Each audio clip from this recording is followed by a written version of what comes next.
창덕궁 인정전의 무거운 문이 열리고 애뜬 소년이 옥좌를 향해 한 걸음씩 내딛습니다. 한복을 입은 신료들의 눈에는 안도와 가벼운 무시가 교차했죠. 고작 14살입니다. 할아버지 인조는 의심에 미쳐 아들을 죽였고 아버지 현종은 옷싸움만 하는 신하들 틈에서 제 수명도 다하지 못한 채 눈을 감았습니다. 이제 이 어린 왕만 적당히 구슬리면 조선은 다시 우리 사대부들의 세상이 될 것이라 그들은 확신했습니다. 하지만 옥좌에 앉은 소년왕 숙종은 그들을 향해 비릿한 미소를 지었습니다. 그 미소는 곧 조선 전체를 피바람으로 몰아넣을 거대한 태풍의 눈이었습니다. 이야기를 시작하기 전 여러분의 구독과 좋아요는 역사의 진실을 깨우는 불꽃이 됩니다. 1674년 8월, 현종이 승하하자마자 조정은 긴박하게 움직였습니다.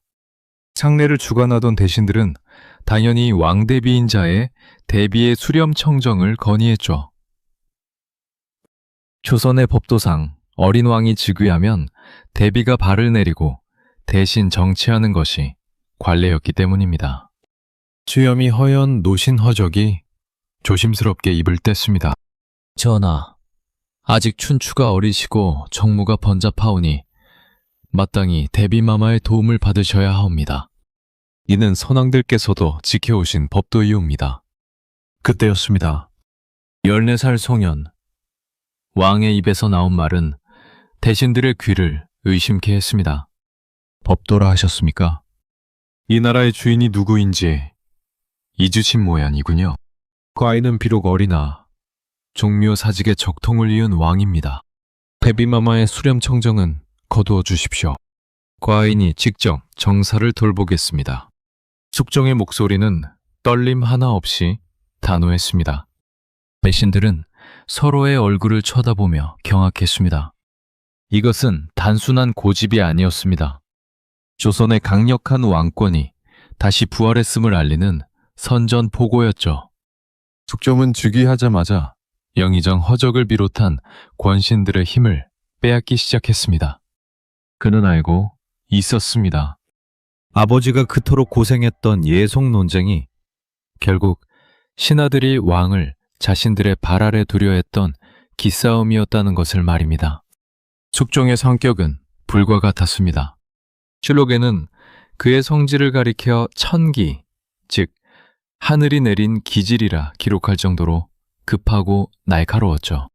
한번 화가 나면 궁궐의 기둥이 흔들릴 정도로 호통을 쳤고 자신이 옳다고 믿는 일에는 단 한 발짝의 양보도 없었습니다. 하지만 그 불같은 성미 뒤에는 고도의 정치적 계산이 숨어 있었습니다. 그는 서인과 남인을 번갈아 기용하며 그들이 서로를 물어뜯게 만들었습니다. 한쪽이 너무 힘이 세지면 가차없이 판을 엎어버렸고 그 과정에서 수많은 신하의 목이 달아났습니다. 배신들은 이제 어린 왕을 무시하기는커녕 그의 눈빛만 봐도 오금이 저려왔습니다. 내가 너희를 살려두는 것은 충심 때문이 아니다. 오직 이 과인의 권력을 위해 너희가 필요할 뿐이지. 숙종의 머릿속에는 오직 하나, 아무도 넘볼 수 없는 절대적인 왕권뿐이었습니다. 이를 위해 그는 사랑하는 여인도 평생을 함께한 신하도 도구로 쓸 준비가 되어 있었죠. 이제 막 싹을 틔운 숙종의 치세는 평화가 아닌 피 묻은 환국의 시대를 향해 거침없이 달려가고 있었습니다. 그리고 그 첫 번째 희생양을 찾기 위해 숙종의 시선은 영의정 허적의 집 마당으로 향했습니다. 하얗게 쏟아지는 비가 곧 붉은 피로 변할 시간이었죠. 하늘이 뚫린 듯 장대비가 쏟아지던 1680년 3월의 어느 날이었습니다. 영의정 허적의 집은 몰려든 손님들과 연회의 열기로 후끈거리고 있었죠. 허적의 할아버지에게 나라에서 괴장, 즉 지팡이와 안락의자를 내려준 것을 축하하는 성대한 잔치였습니다. 당시 남인의 기세는 하늘을 찔렀고 그 중심에 선 허적은 사실상 왕 다음 가는 권력자였습니다. 하지만 그 뜨거운 열기 뒤편에서는 조선의 운명을 바꿀 차가운 음모가 비바람을 타고 스며들고 있었습니다. 숙종은 궁궐 처마 아래서 쏟아지는 비를 묵묵히 바라보고 있었습니다. 그러다 문득 잔치를 벌이고 있을 허적의 집이 걱정되었는지 내관을 불러 물었습니다. 비가 이토록 쏟아지는데 영의정 집의 잔치는 어찌 되었느냐? 기름을 먹여 비가 새지 않게 만든 천막인 유악을 꺼내 보내주어라. 임금이 특별히 아끼는 유악은 왕실의 소유물이었으며 오직 왕의 허락이 있어야만 사용할 수 있는 귀한 물건이었습니다. 그런데 내관은 당황한 기색으로 엎드려 떨리는 목소리로 대답했습니다. 전하, 송구합니다. 이미 유악을 가져갔다고 하옵니다. 숙종의 눈썹이 꿈틀거렸습니다. 내가 허락한 적이 없는데 누가 감히 그것을 가져갔단 말이냐? 영의정 허적의 집에서 이미 사람을 보내 가져갔다고 하옵니다. 비가 많이 오니 당연히 왕실에서 빌려줄 것이라 생각하고 미리 챙겨간 모양이옵니다. 그 순간 숙종의 미소는 얼음처럼 차갑게 식어버렸습니다. 그것은 단순한 실수나 신뢰가 아니었습니다. 신하가 임금의 허락도 없이 왕실의 물건을 제 것인양 가져다 썼다는 사실은 남인 세력이 이제 왕을 안중에도 두지 않는다는 가장 명확한 증거였죠. 숙종은 나지막이 읊조렸습니다. 허적이 이제는 이 나라의 주인이 나인지 본인인지 헷갈리는 모양이구나. 왕실의 물건을 제 마음대로 주무르니 다음은 내 옥자를 탐낼지도 모르겠구나. 숙종은 그 길로 즉시 무관들을 불렀습니다. 하지만 그가 부른 사람들은 당시 권력을 쥐고 있던 남인이 아니었습니다.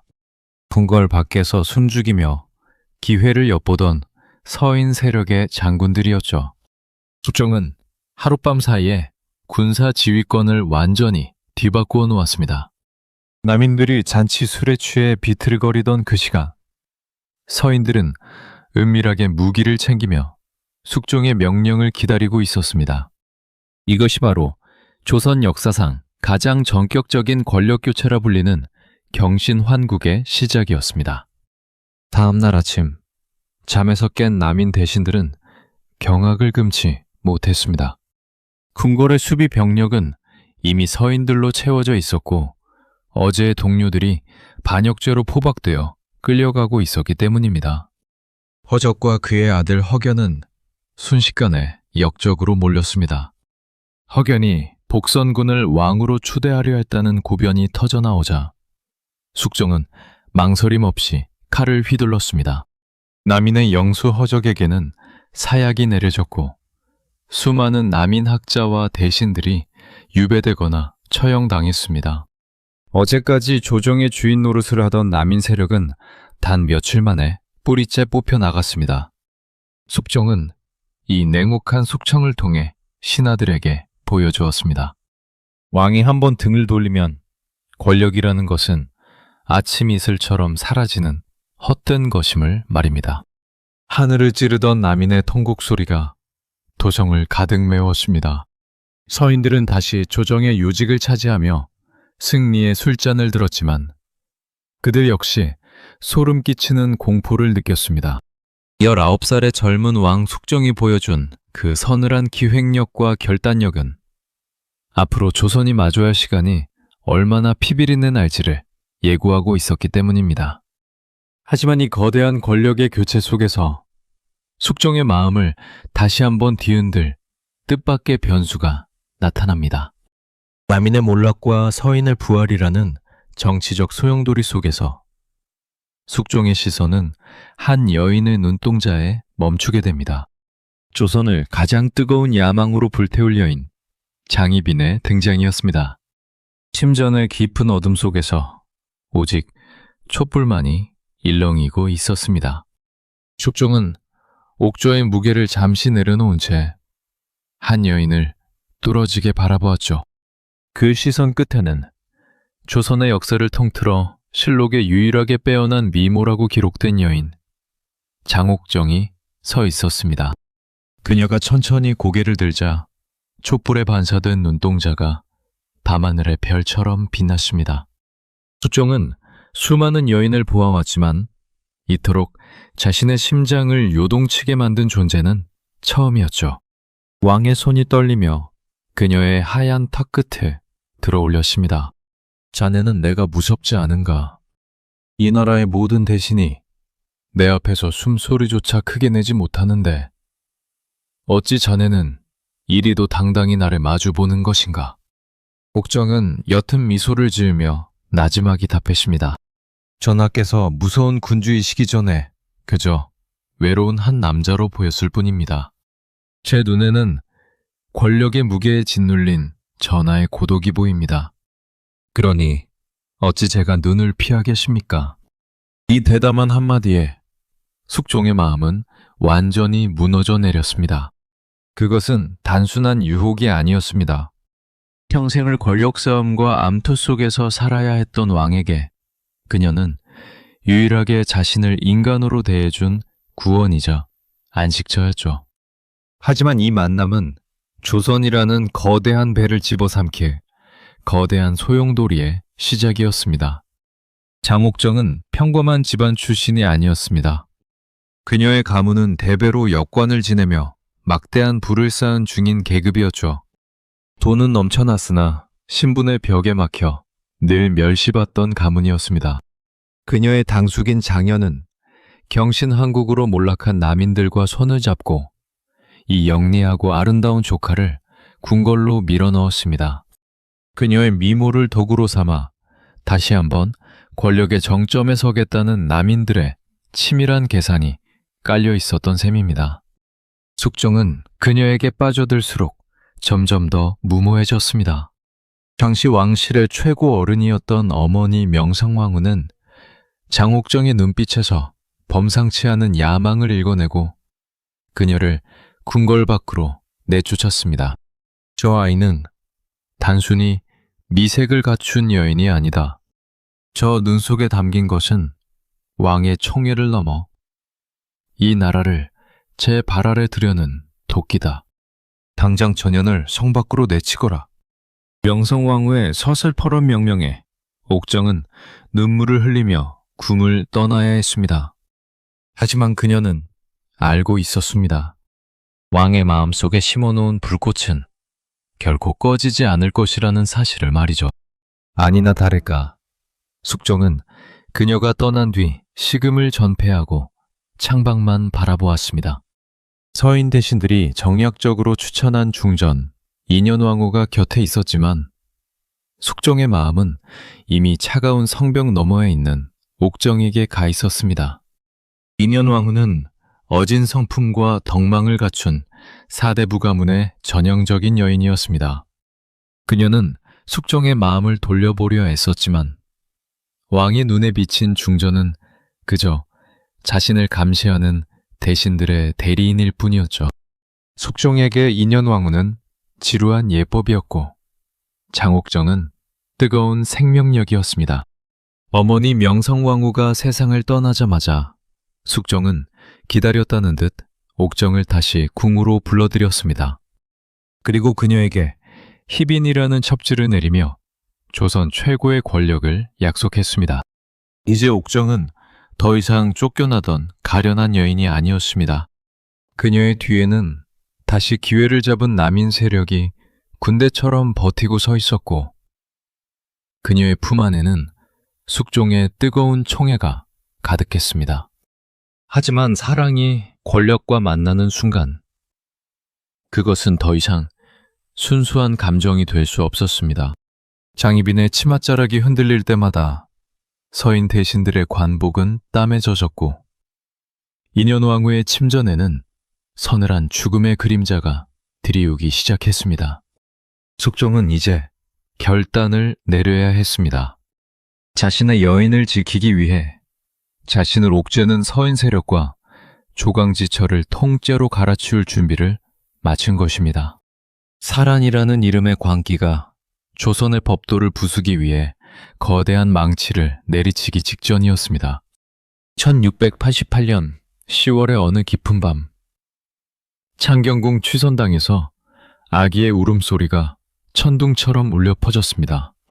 그 소리를 듣는 순간 밖에서 초조하게 기다리던 숙종은 주먹을 꽉 쥐며 환호했죠.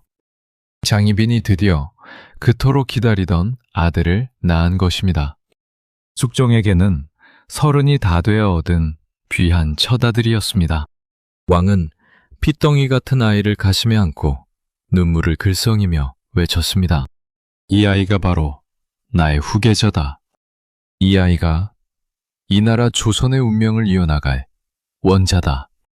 숙종의 이 선언은 궁궐 전체를 얼어붙게 만들었습니다. 원자라는 명칭은 왕위를 계승할 첫 번째 아들이라는 뜻인데, 당시 중전이었던 인현왕후는 아직 젊었고 충분히 아이를 가질 수 있는 나이였기 때문입니다. 서인 대신들은 즉각 벌떼처럼 일어났습니다. 아직 중전이 건재한데 후궁의 아들을 원자로 정하는 것은 법도에 어긋난다는 것이었죠. 특히 서인의 정신적 지주였던 83세 노학자 송시열은 유배지에서 피를 토하는 심정으로 상소를 올렸습니다. 전하, 아직 중전마마의 나이가 젊으십니다. 후궁의 자식을 서둘러 원자로 정하는 것은 종묘사직의 질서를 어지럽히는 일입니다. 부디 명나라의 고사를 살피시어 신중을 기해 주시옵소서. 송시열의 이 상소는 숙종의 영린을 정면으로 건드렸습니다. 숙종은 상소문을 바닥에 내팽개치며 포효했습니다. 송시열, 이 늙은이가 정녕 죽고 싶은 모양이구나. 내 아들을 가짜라고 말하는 것인가? 중전이 아이를 낳지 못하는 것이 내 탓인가? 아니면 하늘의 뜻인가? 어찌 감히 왕의 아들을 두고 법도를 논하며 나를 가르치려 든단 말이냐? 숙종은 기다렸다는 듯 칼을 뽑아 들었습니다. 이것이 바로 기사환국의 시작이었습니다. 서인의 영소, 송시열은 즉시 제주도로 유배되었고 얼마 지나지 않아 사약을 받고 생을 마감했습니다. 한 시대를 풍미했던 거목이 왕의 분노 앞에 한 줌의 재로 변한 것이죠. 조정의 요직은 다시 남인들로 채워졌고 서인들은 줄줄이 처형되거나 유배길에 올랐습니다. 하지만 숙종의 분노는 여기서 멈추지 않았습니다. 그는 자신의 아들에게 원자라는 자격을 주기 위해 걸림돌이 되는 중전을 아예 갈아치우기로 결심합니다. 숙종은 인현왕후에게 온갖 죄목을 뒤집어 씌웠습니다. 투기가 심하고 왕실을 저주했다는 근거 없는 소문들이 대궐을 덮었습니다. 인현왕후는 하얗게 질린 얼굴로 숙종 앞에 엎드려 눈물로 호소했습니다. 전하, 제가 부족하여 전하의 마음을 얻지 못한 것은 제 죄이오나 어찌 저를 저주하는 여인으로 몰아세우십니까? 부디 통촉하여 주시옵소서. 숙종은 차가운 눈빛으로 중전을 내려다보며 쏘아붙였습니다. 그대의 입에서 나오는 소리가 이제는 듣기조차 역겹구나. 그대는 더 이상 이 나라의 국무가 아니다. 당장 이 골에서 나가라. 1689년 5월, 마침내 인현왕후는 폐위되어 궁 밖으로 쫓겨났습니다.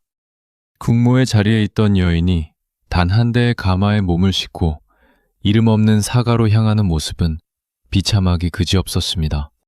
백성들은 길가에 엎드려 통곡하며 이 비극을 지켜보았죠. 그리고 그 빈자리는 남인들의 전폭적인 지지를 받는 장희빈이 차지하게 되었습니다. 후궁에서 중전의 자리까지 장옥정은 드디어 조선 최고의 여인이 되었습니다. 사랑을 위해 조강지처를 버리고 명분을 위해 스승과도 같던 대신들을 죽인 숙종. 그는 이제 누구도 거역할 수 없는 절대 권력을 손에 넣은 듯 보였습니다. 하지만 핏빛으로 물든 왕관은 그리 오래 빛나지 않았습니다. 사랑으로 시작된 이 비극은 더 큰 증오를 낳았고 권력을 쥐기 위해 수단과 방법을 가리지 않았던 장희빈의 앞날에는 자신이 뿌린 씨앗들이 가시가 되어 돋아나고 있었습니다. 그리고 무엇보다 숙종의 마음은 갈대와 같았습니다. 장희빈의 뜨거운 향기에 취했던 왕은 이제 궁궐의 가장 낮은 곳에서 들려오는 청초한 물소리에 귀를 기울이기 시작했습니다. 칠흑 같은 어둠이 깔린 창덕궁의 뒷마당. 모두가 잠든 시간이었지만 한 여인만은 깨어 있었습니다. 그녀는 화려한 비단옷 대신 거친 무명옷을 입고 궁궐에서 가장 낮은 일을 도맡아 하는 무술이 최 씨였습니다. 그녀의 앞에 놓인 것은 정갈하게 떠놓은 물 한 그릇과 작은 촛불 하나뿐이었죠. 최 씨는 차가운 바닥에 무릎을 꿇고 간절히 기도를 올리고 있었습니다. 하늘이시여, 부디 우리 중전마마를 굽어 살펴주시옵소서. 폐위되어 궐 밖에서 고초를 겪고 계신 중전마마의 몸과 마음을 지켜주시옵소서. 그때였습니다. 어둠 속에서 누군가의 그림자가 그녀를 덮쳤습니다. 바로 잠을 이루지 못하고 궐안을 거닐던 임금 숙종이었습니다. 숙종은 자신의 명령으로 쫓겨난 인현왕후를 위해 목숨을 걸고 기도하는 이 이름 없는 여인의 모습에 큰 충격을 받았습니다. 모두가 권세를 잡은 장희빈에게 줄을 서기 바쁜 이 시기에 아무도 보지 않는 곳에서 옛 주인을 위해 눈물을 흘리는 진심을 마주했기 때문입니다. 조선의 가장 낮은 곳에서 시작된 이 기적 같은 만남이 장차 이 나라의 운명을 어떻게 뒤바꾸게 될까요? 숙종은 그녀의 어깨를 조심스럽게 잡았습니다. 최 씨는 소스라치게 놀라 바닥에 엎드렸죠.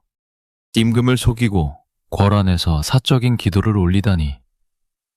네 죄를 네가 알렸다. 어찌하여 내 명을 거역하고 패비 민씨를 위해 기도를 올리는 것이냐? 최 씨는 떨리는 목소리로 대답했습니다. 전하, 죽여주옵소서. 저희는 그저 예전 중전마마께서 베풀어 주신 은혜가 너무나 커서 그 고마움을 잊지 못해 기도를 올린 것뿐입니다. 중전마마의 생신이 다가오는데 밥 한 그릇 올려드리지 못하는 것이 가슴 아파 이리 물이라도 떠놓았습니다. 숙종은 멍하니 그녀를 내려다보았습니다. 권력을 쥐기 위해 아첨을 일삼는 대신들과 청해를 독점하려 투기를 부리는 후궁들 틈바구니에서 자라온 왕에게 최 씨의 소박하고도 깊은 충심은 얼어붙었던 마음을 녹이는 봄볕과도 같았습니다. 숙종은 그날 밤 그녀를 자신의 침소로 불렀습니다. 이것이 훗날 조선의 르네상스를 이끄는 영조, 즉 연인군이 탄생하게 된 시작이었습니다. 하지만 영조의 시작은 축복보다 비극에 가까웠습니다. 그는 왕의 아들로 태어났지만 어머니가 천한 무술이 출신이라는 꼬리표는 평생 그를 따라다니는 무거운 짐이 되었습니다.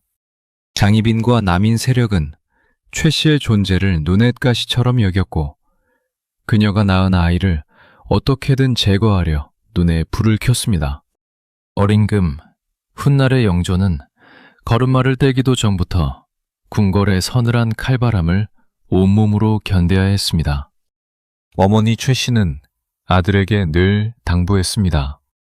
얘야, 너는 다른 왕자들과 다르단다.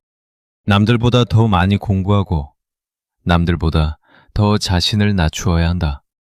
그래야만 이 무서운 궁궐에서 살아남을 수 있단다.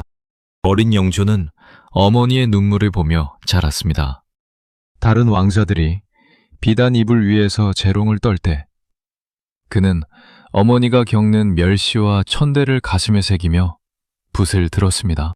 천한 신분의 자식이라는 멸시를 실력으로 이겨내겠다는 처절한 생존 본능이 그를 채찍질했죠.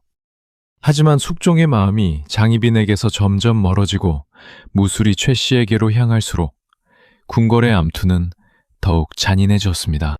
장희빈은 자신의 자리를 지키기 위해 금지된 주술까지 동원하며 최 씨와 어린 왕자를 압박하기 시작했습니다. 조선의 가장 낮은 곳에서 피어난 이 작은 꽃이 과연 무시무시한 권력의 폭풍 속에서 살아남아 왕의 자리에 오를 수 있을까요?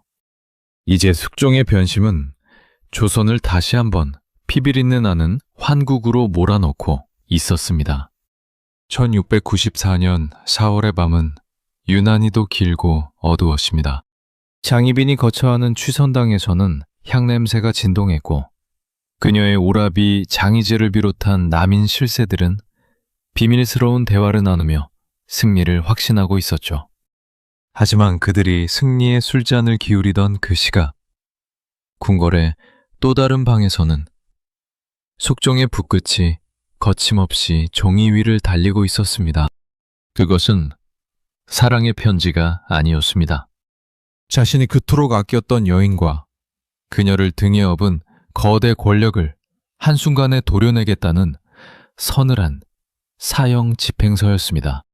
숙종은 붓을 내려놓으며 창밖을 보았습니다.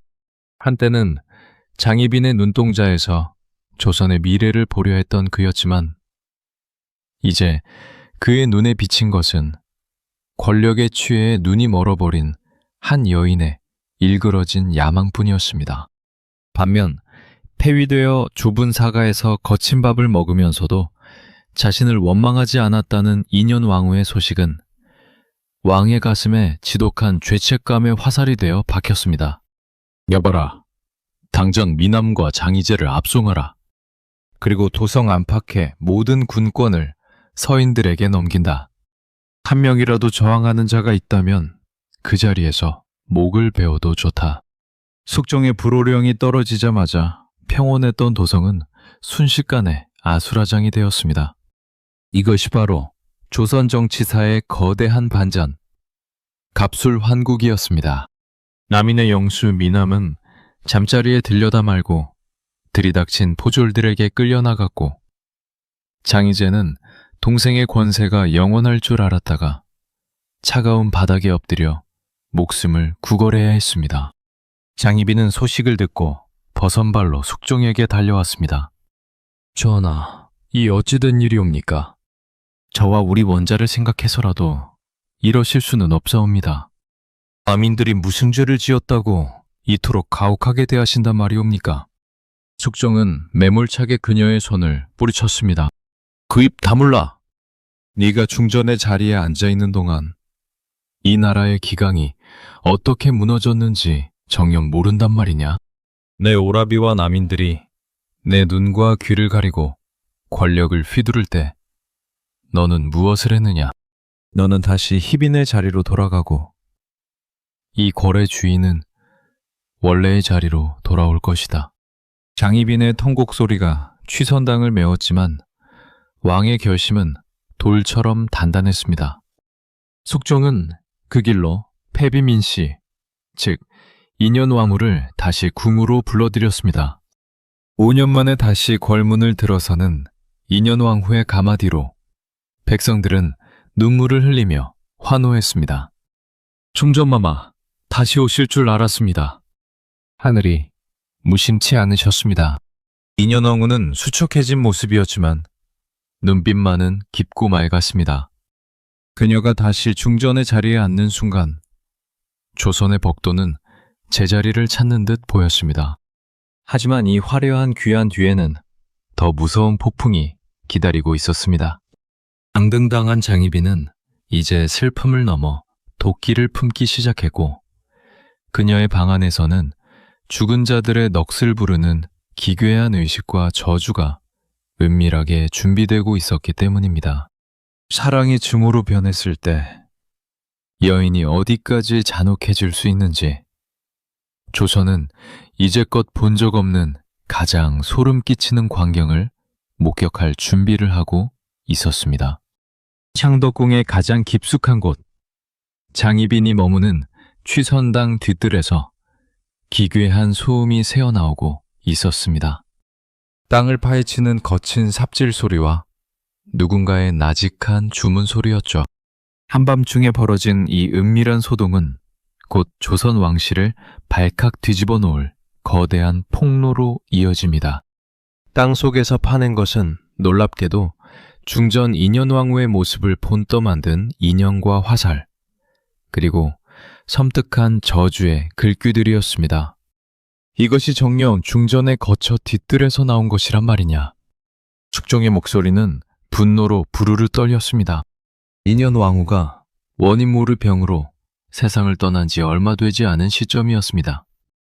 아내의 죽음을 슬퍼하던 왕에게 날아든 이 소식은 사랑을 짐으로 연민을 사리로 바꾸기에 충분했습니다. 장희빈은 사색이 되어 숙종의 바짓가랑이를 붙잡았습니다. 전하, 모함이옵니다. 누군가 저를 무너뜨리려 꾸민 짓이옵니다. 제가 어찌 감히 그런 무서운 일을 도모하겠습니까?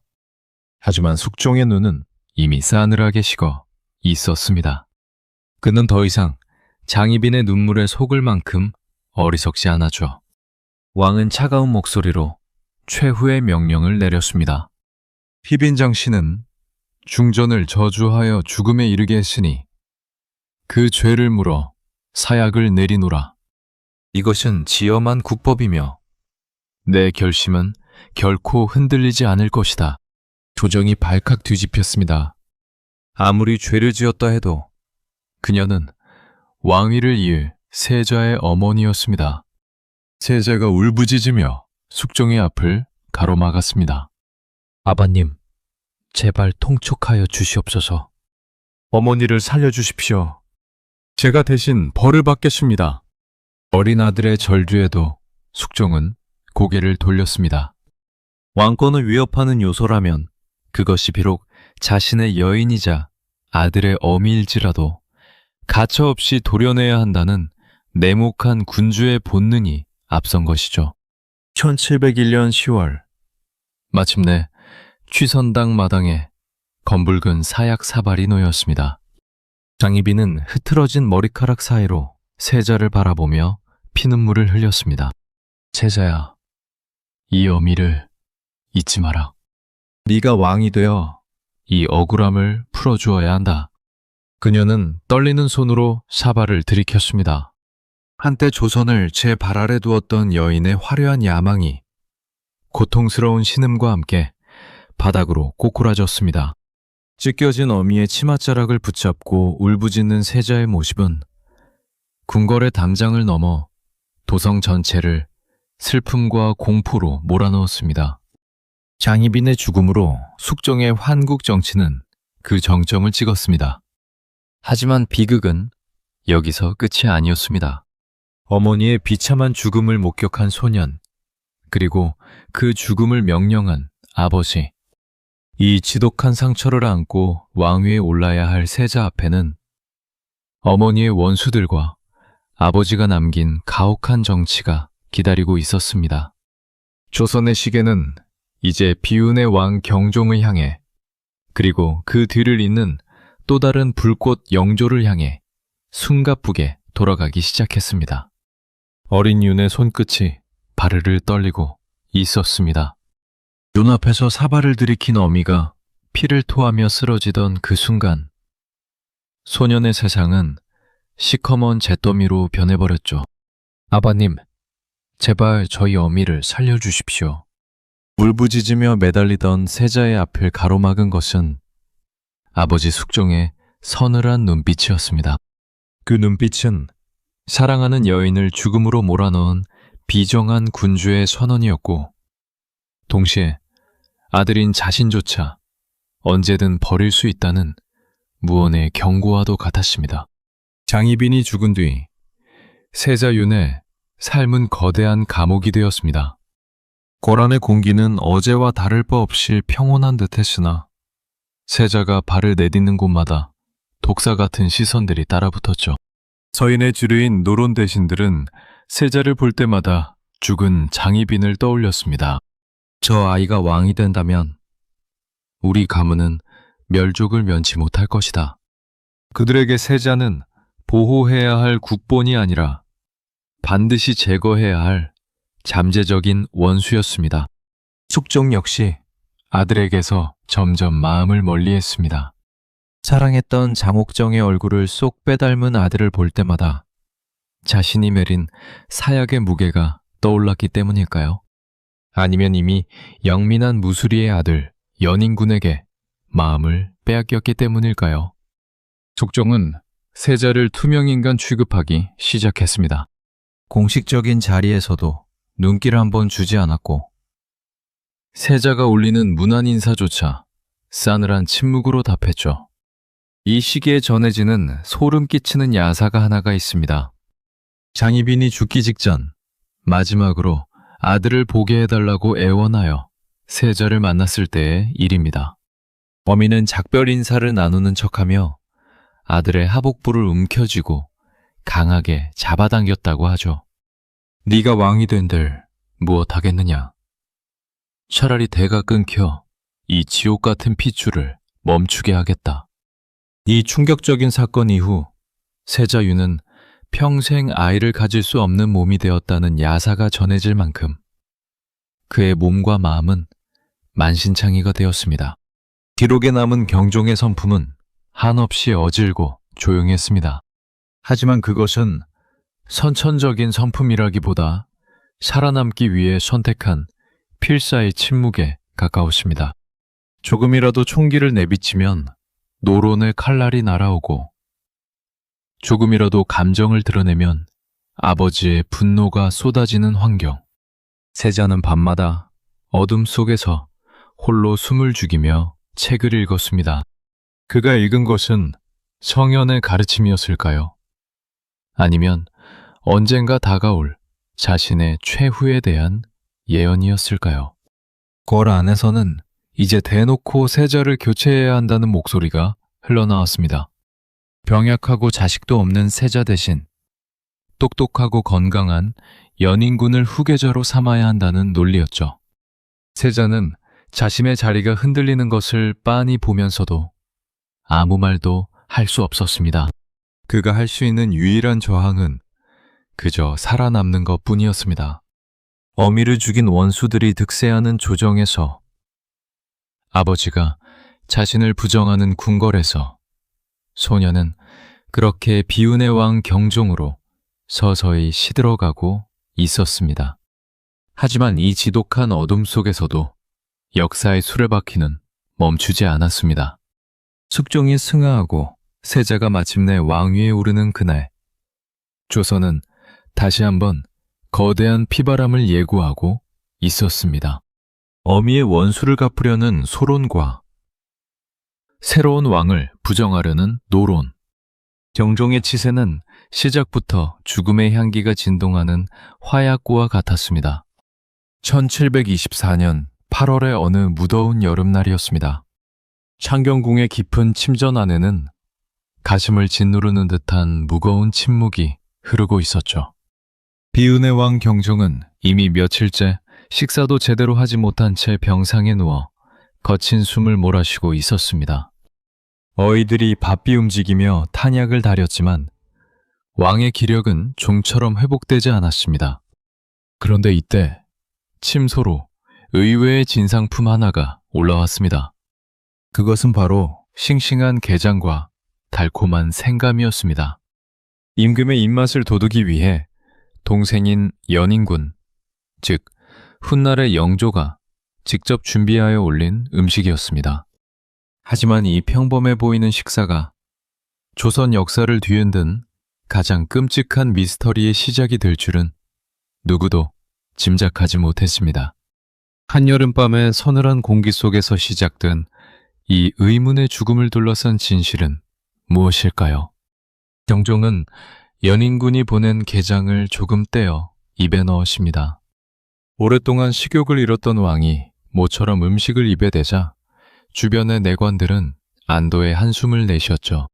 식사를 마친 뒤 경종은 후식으로 올라온 생감까지 몇 조각 먹었습니다. 하지만 그날 밤 평화롭던 궁궐은 비명으로 가득 찼습니다. 경종이 갑작스러운 복통을 호소하며 쓰러진 것입니다. 배가 끊어질 것 같구나. 어서 의관을 불러라.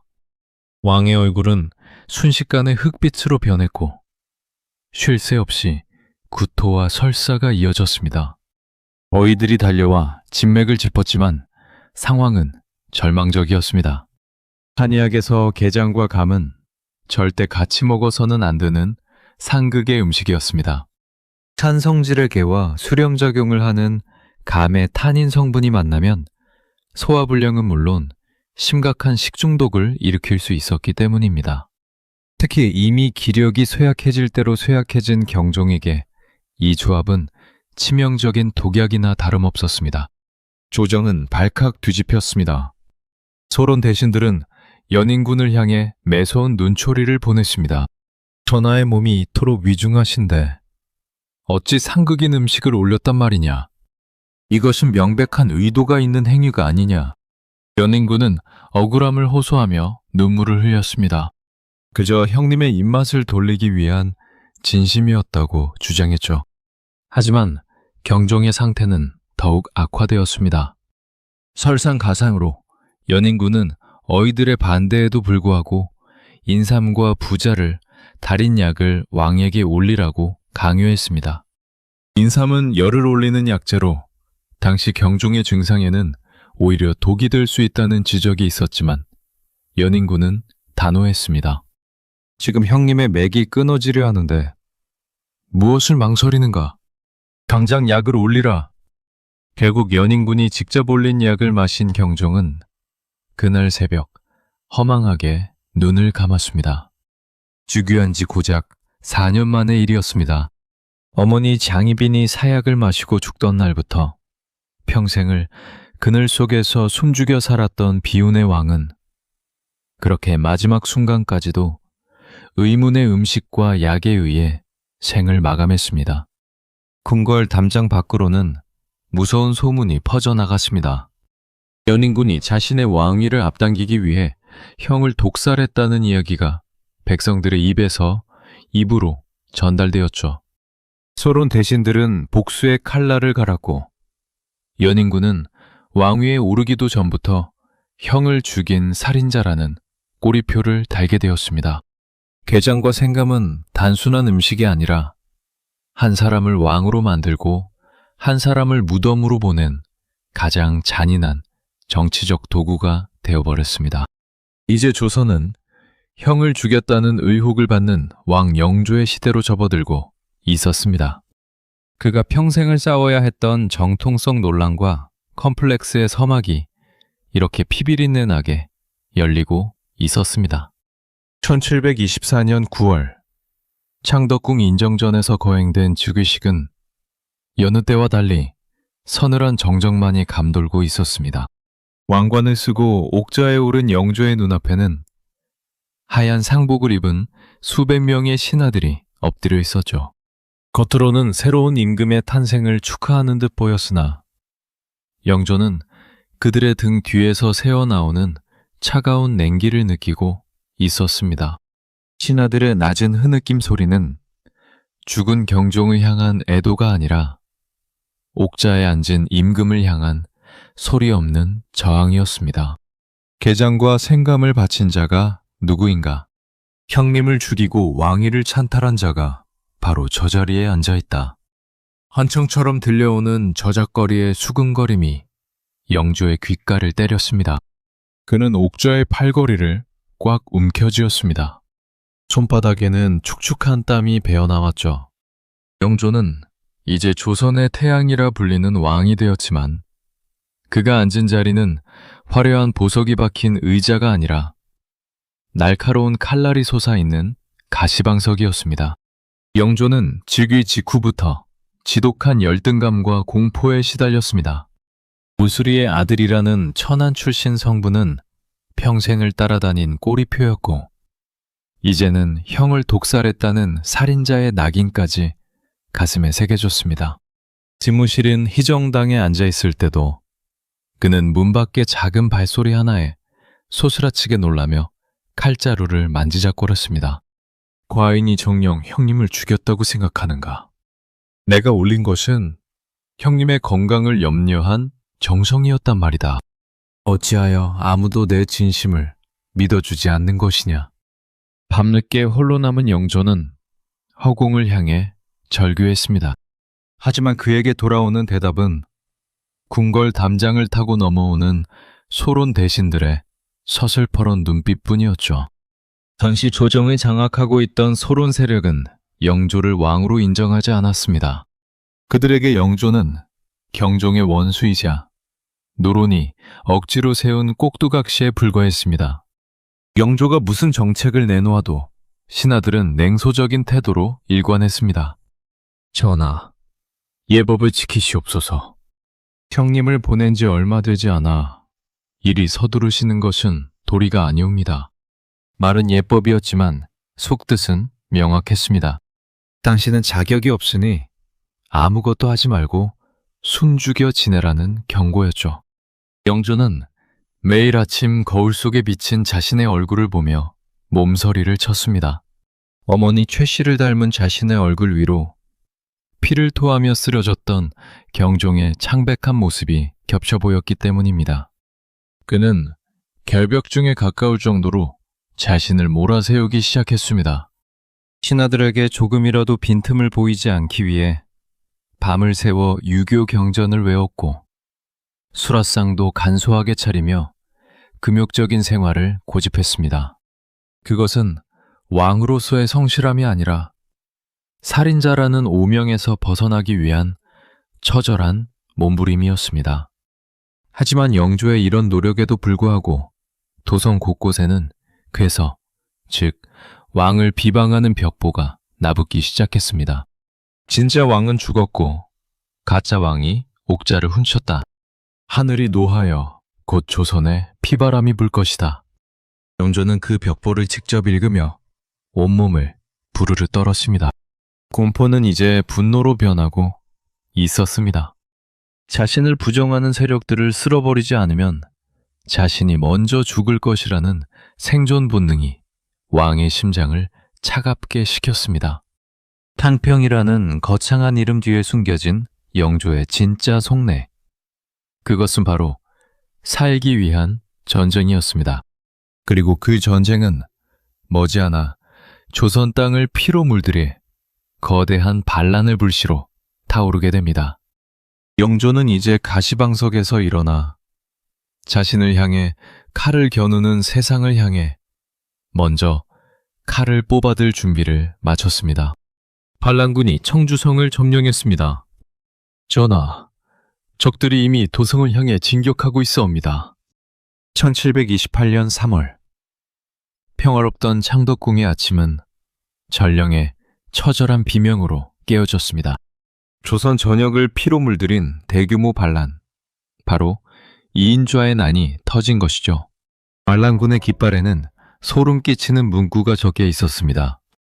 형님인 경종의 원수를 갚고 진짜 왕통을 세우겠다. 그들은 영조를 왕으로 인정하지 않았습니다. 영조가 형을 죽이고 왕위를 훔친 가짜라고 선동하며 백성들을 불러 모았죠. 영조는 떨리는 손으로 상황 보고서를 내려놓았습니다. 올 것이 왔구나. 가슴 한구석이 서늘해졌지만 동시에 옥자를 움켜쥔 그의 손에는 힘이 들어갔습니다. 내가 가짜라고? 내가 형님을 죽였다고? 저들이 정녕 이 과인의 목숨뿐만 아니라 조선의 정통성까지 뿌리채 뽑으려 드는구나. 더 이상 참지 않겠다. 단장 토벌군을 편성하라. 영조는 평소의 결벽증적인 신중함을 버리고 무섭게 몰아붙였습니다.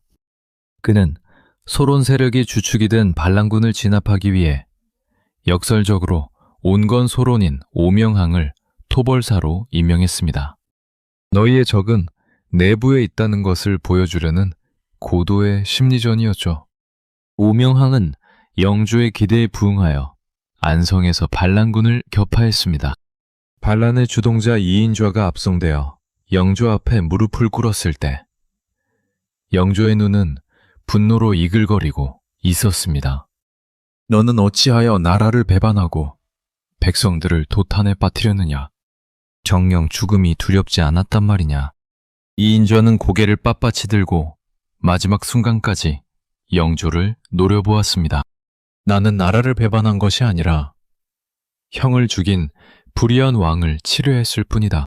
내 몸은 찢겨 죽어도 내 뜻은 역사의 기록으로 남을 것이다. 이인좌의 목이 땅에 떨어졌지만 영조의 마음은 조금도 시원하지 않았습니다. 반란을 진압했음에도 불구하고 영조는 깊은 깨달음을 얻었습니다. 이 칼부림의 근본 원인은 단순히 이인좌라는 인물에게 있는 것이 아니라 서로를 죽이지 않으면 매가 죽는다는 지독한 당쟁의 문화에 있다는 사실을 말이죠. 신하들이 당파로 나뉘어 싸우는 것은 마치 몸속에 든 독소와 같다. 이 독을 빼내지 않으면 조선은 머지않아 무너질 것이다. 영조는 이 피해 참극 속에서 탕평이라는 위대한 결심을 굳혔습니다. 어느 한쪽의 편을 드는 것이 아니라 능력 있는 인재라면 당파를 가리지 않고 등용하여 왕권 아래 결집시키겠다는 선언이었죠. 영조는 궁궐 앞에 탕평비를 세우며 다짐했습니다. 다시는 이 땅에 예법이나 정통성을 구실로 칼부림이 일어나는 일을 막게놓으라고 말입니다. 하지만 수백 년간 이어져온 증오의 사슬이 그리 쉽게 끊어질 리 없었습니다. 영조가 내민 화해의 손길을 신하들은 의심의 눈초리로 바라보았습니다. 탕평은 평화의 시작이 아니라 왕과 신하들 사이에 더 정교하고 치밀한 기싸움의 시작이었습니다. 그리고 영조의 이 거대한 꿈은 예상치 못한 곳에서 균열이 가기 시작했습니다. 바로 자신이 그토록 사랑하고 기대했던 아들, 세자의 가슴 속에서 말이죠. 아직도 부족하다. 이 정도로는 그들의 비웃음을 살 뿐이다. 깊은 밤, 경희궁 양화당의 촛불은 꺼질 줄을 몰랐습니다. 영조는 벌써 몇 시간째 같은 구절을 읽고 또 읽으며 자신을 채찍질하고 있었죠. 궤 앞에는 산더미처럼 쌓인 유교 경전들이 놓여 있었고 부슬진 손가락은 마비된 듯 굳어 있었습니다. 왕은 졸음이 밀려올 때마다 차가운 물에 얼굴을 담그거나 자신의 허벅지를 찔러가며 책장에 머리를 박았습니다. 이것은 단순히 학문에 대한 열정이 아니었습니다. 그것은 차라리 자신을 향한 지독한 학대이자 천한 핏줄이라는 꼬리표를 떼어내기 위해 평생을 바친 처절한 몸부림이었습니다. 영조는 조선의 그 어떤 임금보다도 공부에 집착했습니다. 신하들과 경전을 토론하는 경연 자리에서 임금이 오히려 신하들을 가르치고 훈계할 정도였죠. 유교적 지식에서만큼은 그 누구에게도 밀리지 않겠다는 강박이 그를 지배했습니다. 왜 그랬을까요? 그가 아무리 명석한 군주라 해도 신하들의 마음 밑바닥에는 항상 무수리의 아들이라는 무시가 깔려 있다는 것을 영조 스스로가 누구보다 잘 알고 있었기 때문입니다. 그의 이런 컴플렉스는 일상생활에서 기괴할 정도의 결벽증으로 나타났습니다. 영조는 부정타는 말을 들으면 즉시 물로 귀를 씻어냈고 그 물을 버린 곳으로는 지나가지도 않았습니다. 또한 자신이 싫어하는 사람과 만난 날에는 입었던 옷을 갈아입고 몸을 정화하는 의시를 치러야만 직성이 풀렸죠. 심지어 자신이 드나드는 문도 길한 문과 불길한 문을 철저히 나누어 사용했습니다. 왕의 이러한 행동은 궁궐 사람들에게는 공포 그 자체였습니다. 먹는 것도 예외는 아니었습니다. 영조는 조선 왕들 중 가장 장수한 임금이었지만 동시에 가장 소박하게 먹은 왕이기도 했습니다. 고기 반찬을 멀리하고 거친 보리밥과 채소 위주의 식단을 고집했습니다. 백성들이 굶주리는데 어찌 내가 기름진 음식을 먹겠느냐는 명분을 내세웠지만 그 이면에는 스스로를 통제하고 절제함으로써 자신의 완벽함을 증명하려는 심리가 깔려 있었습니다. 내가 조금이라도 흐트러지는 순간 저 신하들은 내 어머니를 떠올리며 나를 비웃을 것이다.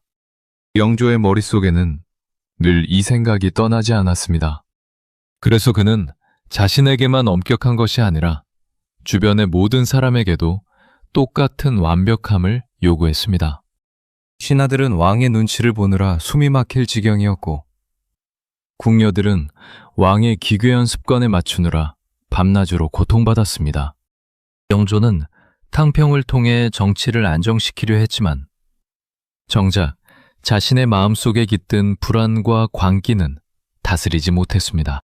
그의 이런 강박적인 완벽주의는 결국 가장 비극적인 화살이 되어 자신이 가장 사랑해야 할 사람에게로 향하게 됩니다. 바로 하나뿐인 아들, 세자였습니다. 영조는 아들이 자신처럼 천대받지 않기를 바랐고, 그래서 아들이 자신보다 더 완벽한 인간이 되기를 원했습니다.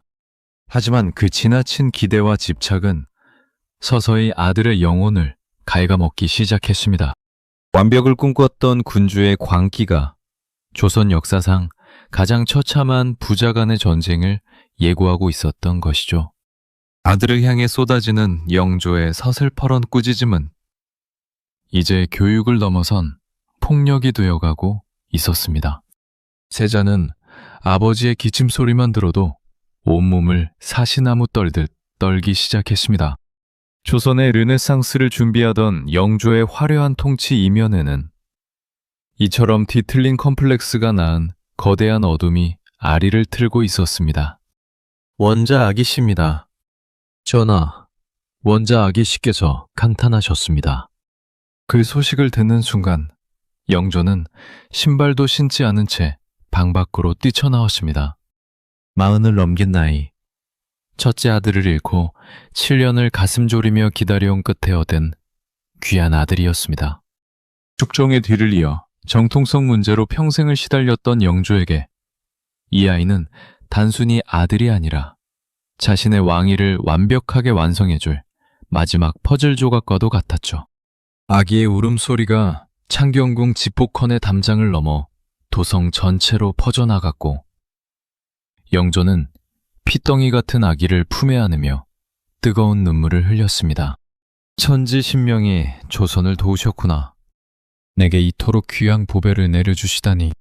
이 아이는 반드시 이 나라를 다시 세울 위대한 성군이 될 것이다. 조선 역사상 가장 위대한 빛과 가장 깊은 어둠이 교차하는 사도세자의 비극은 이렇게 환희에 찬 축복 속에서 시작되었습니다. 어린 원자는 영조의 기대를 비웃기라도 하듯 믿기 힘든 천재성을 보이기 시작했습니다. 태어난 지 불과 2년 만에 글자를 깨쳤고 3년이 되던 해에는 유교 경전을 술술 읽어내려갔죠. 어느 날 영조가 어린 아들을 무릎에 앉히고 물었습니다. 얘야, 여기 사치라는 글자와 검소라는 글자가 있구나. 너는 이 중에 어떤 것이 좋으냐? 그러자 겨우 3살인 아기는 주저없이 검소할 검자를 가리키며 답했습니다. 아바님, 사치는 사람의 마음을 병들게 하지만 검소함은 백성을 살리는 길이라 들었습니다. 저는 비단 옷보다는 거친 무명 옷을 입는 임금이 되겠습니다. 이 대견한 대답에 영조는 세상을 다 얻은 듯 기뻐했습니다. 영조는 아들을 위해 직접 교재를 만들었고 당대 최고의 학자들을 불러 모아 세자의 교육을 맡겼습니다. 왕은 아들이 잠자는 시간조차 아까워하며 책을 읽어주었고 세자가 한자라도 더 익히면 온 궁궐이 떠나갈 듯 자랑을 하고 다녔습니다. 하지만 그 지나친 기쁨은 서서히 독이 되어가고 있었습니다. 영조의 기대는 이미 평범한 아버지가 아들에게 거는 수준을 넘어서 있었죠. 영조는 자신이 무수리의 아들이라는 열등감을 씻기 위해 노력했던 그 가혹한 잣대를 어린 아들에게 그대로 들이댔습니다. 세자가 조금이라도 공부를 게을리하거나 아이다운 장난을 치면 영조의 얼굴은 순식간에 차갑게 식었습니다. 너는 조선의 세자다. 평범한 아이처럼 굴어서는 안 된다. 네가 단 한순간이라도 흐트러지면 신하들은 너를 비웃을 것이고 나를 욕할 것이다. 정녕, 내 노력을 슈퍼로 돌릴 셈이냐. 어린 세자는 아버지의 그 서늘한 눈빛이 무서워 밥을 먹다가도 붓을 들었고 잠자리에 들어서도 책을 놓지 못했습니다. 영조는 아들이 완벽한 기계가 되기를 원했습니다. 감정도 욕구도 없는 오직 성미하게 화신이 되기를 간유했죠. 세자가 아장아장 걷던 그 귀여운 모습은 사라지고 아버지의 기침 소리 하나에도 어깨를 움츠리는 겁에 질린 소년의 모습만 남았습니다. 기배는 실망을 낳고 실망은 곧 증오로 변해갑니다. 영조는 아들의 영민함이 조금이라도 자신의 기준에 미치지 못하면 참지 못했습니다. 세자의 가슴 속에는 아버지를 향한 사랑 대신 정체를 알 수 없는 거대한 공포가 자라나기 시작했습니다. 조선의 르네상스를 꽃피울 줄 알았던 영민한 아들은 이제 아버지가 쳐놓은 완벽이라는 덫에 걸려 서서히 질식해가고 있었습니다. 그리고 그 비극의 서막은 부자가 서로를 이해하지 못하는 결정적인 사건으로 이어지게 됩니다. 창경궁 문정전의 차가운 바닥에 그림 도구들이 어지럽게 널려 있었습니다. 10살 남짓한 세자는 붓을 쥐고 종이 위에 강아지 한 마리를 정성스럽게 그려놓고 있었죠. 동그란 눈망울과 보들보들한 털결까지 살아 움직일 듯한 그림이었습니다. 세자의 얼굴에는 모처럼 편안한 미소가 번졌습니다. 하지만 그 평화는 문을 거칠게 열고 들어온 한 남자의 그림자에 의해 산산조각이 났습니다. 바로 아버지 영조였습니다. 이게 지금 무엇을 하는 짓이냐? 영조의 목소리는 낮았지만 서리빨보다 차가웠습니다. 세자는 소스라치게 놀라 붓을 떨어뜨렸고 채 마르지 않은 먹물이 강아지 그림 위로 검게 번졌습니다. 영조는 바닥에 떨어진 그림을 발로 짓밟으며 포효했습니다. 나라의 근본을 배워야 할 세자가 고작 짐승 따위나 그리며 시간을 허비하고 있단 말이냐. 초면의 가르침을 머리에 담아도 모자랄 시간에 이 무슨 천박한 장난질이란 말이냐. 세자는 고개를 숙인 채 아무 말도 하지 못하고 부들부들 떨었습니다. 아버님, 소자는 그저 마음이 답답하여 잠시 숨을 돌리고자 했을 뿐입니다. 이 한마디가 목구멍까지 차올랐지만 영조의 이글거리는 눈빛 앞에서는 비명조차 나오지 않았습니다. 영조는 아들이 자신처럼 완벽한 학자 군주가 되기를 원했습니다.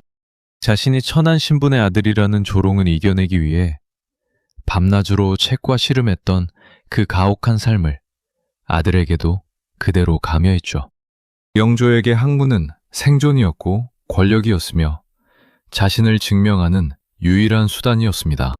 반면 세자에게 글공부는 자신을 옥죄는 거대한 사슬이자 숨막히는 감옥이었습니다. 세자는 오히려 칼을 휘두르고 말을 타는 무예에 천부적인 재능을 보였습니다. 육중한 청룡 언월도를 가볍게 휘두르고 화살을 쏘면 백발백중이었죠.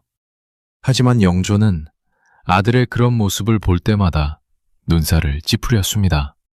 무예는 그저 말단 병졸들이나 익히는 기술일 뿐이다. 왕은 오직 유교의 도리로 나라를 다스려야 하거늘 너는 어찌하여 자꾸만 그런 거친 것들에 마음을 쏟느냐. 정녕 나를 엿보이려는 것이냐. 영조의 꾸짖음은 날이 갈수록 잔인해졌습니다. 세자가 공부를 조금이라도 게을리하면 수백 명의 내관과 나인들이 보는 앞에서 망신을 주었고 때로는 입에 담기 힘든 폭언도 서슴지 않았습니다. 영조가 내뱉는 한마디 한마디는 어린 세자의 가슴에 깊은 흉터를 남겼습니다. 아버지가 자신을 사랑하는 것이 아니라 오직 왕위를 이어받을 기계로만 보고 있다는 사실을 깨닫는 순간 세자의 마음속에서는 무언가 툭 하고 끊어져 버렸습니다. 이제 세자에게 책은 보기만 해도 구역질이 나는 고문 도구가 되었습니다. 아버지가 공부하라고 명할 때마다 세자의 가슴은 방망이질 쳤고 머릿속은 하얗게 비어버렸죠. 그러면 영조는 아들의 멍한 표정을 보고 다시 화를 냈습니다. 이 지독한 악순환 속에서 부자의 거리는 은하수보다 멀어졌습니다. 어느덧 청년이 된 세자는 이제 환청을 듣기 시작했습니다. 아버지가 자신을 부르는 소리, 아버지가 헛기침하는 소리가 들릴 때마다 온몸에 소름이 돋고 숨이 가빠졌습니다. 글을 읽는 아버지와 칼을 쥐고 싶어하는 아들.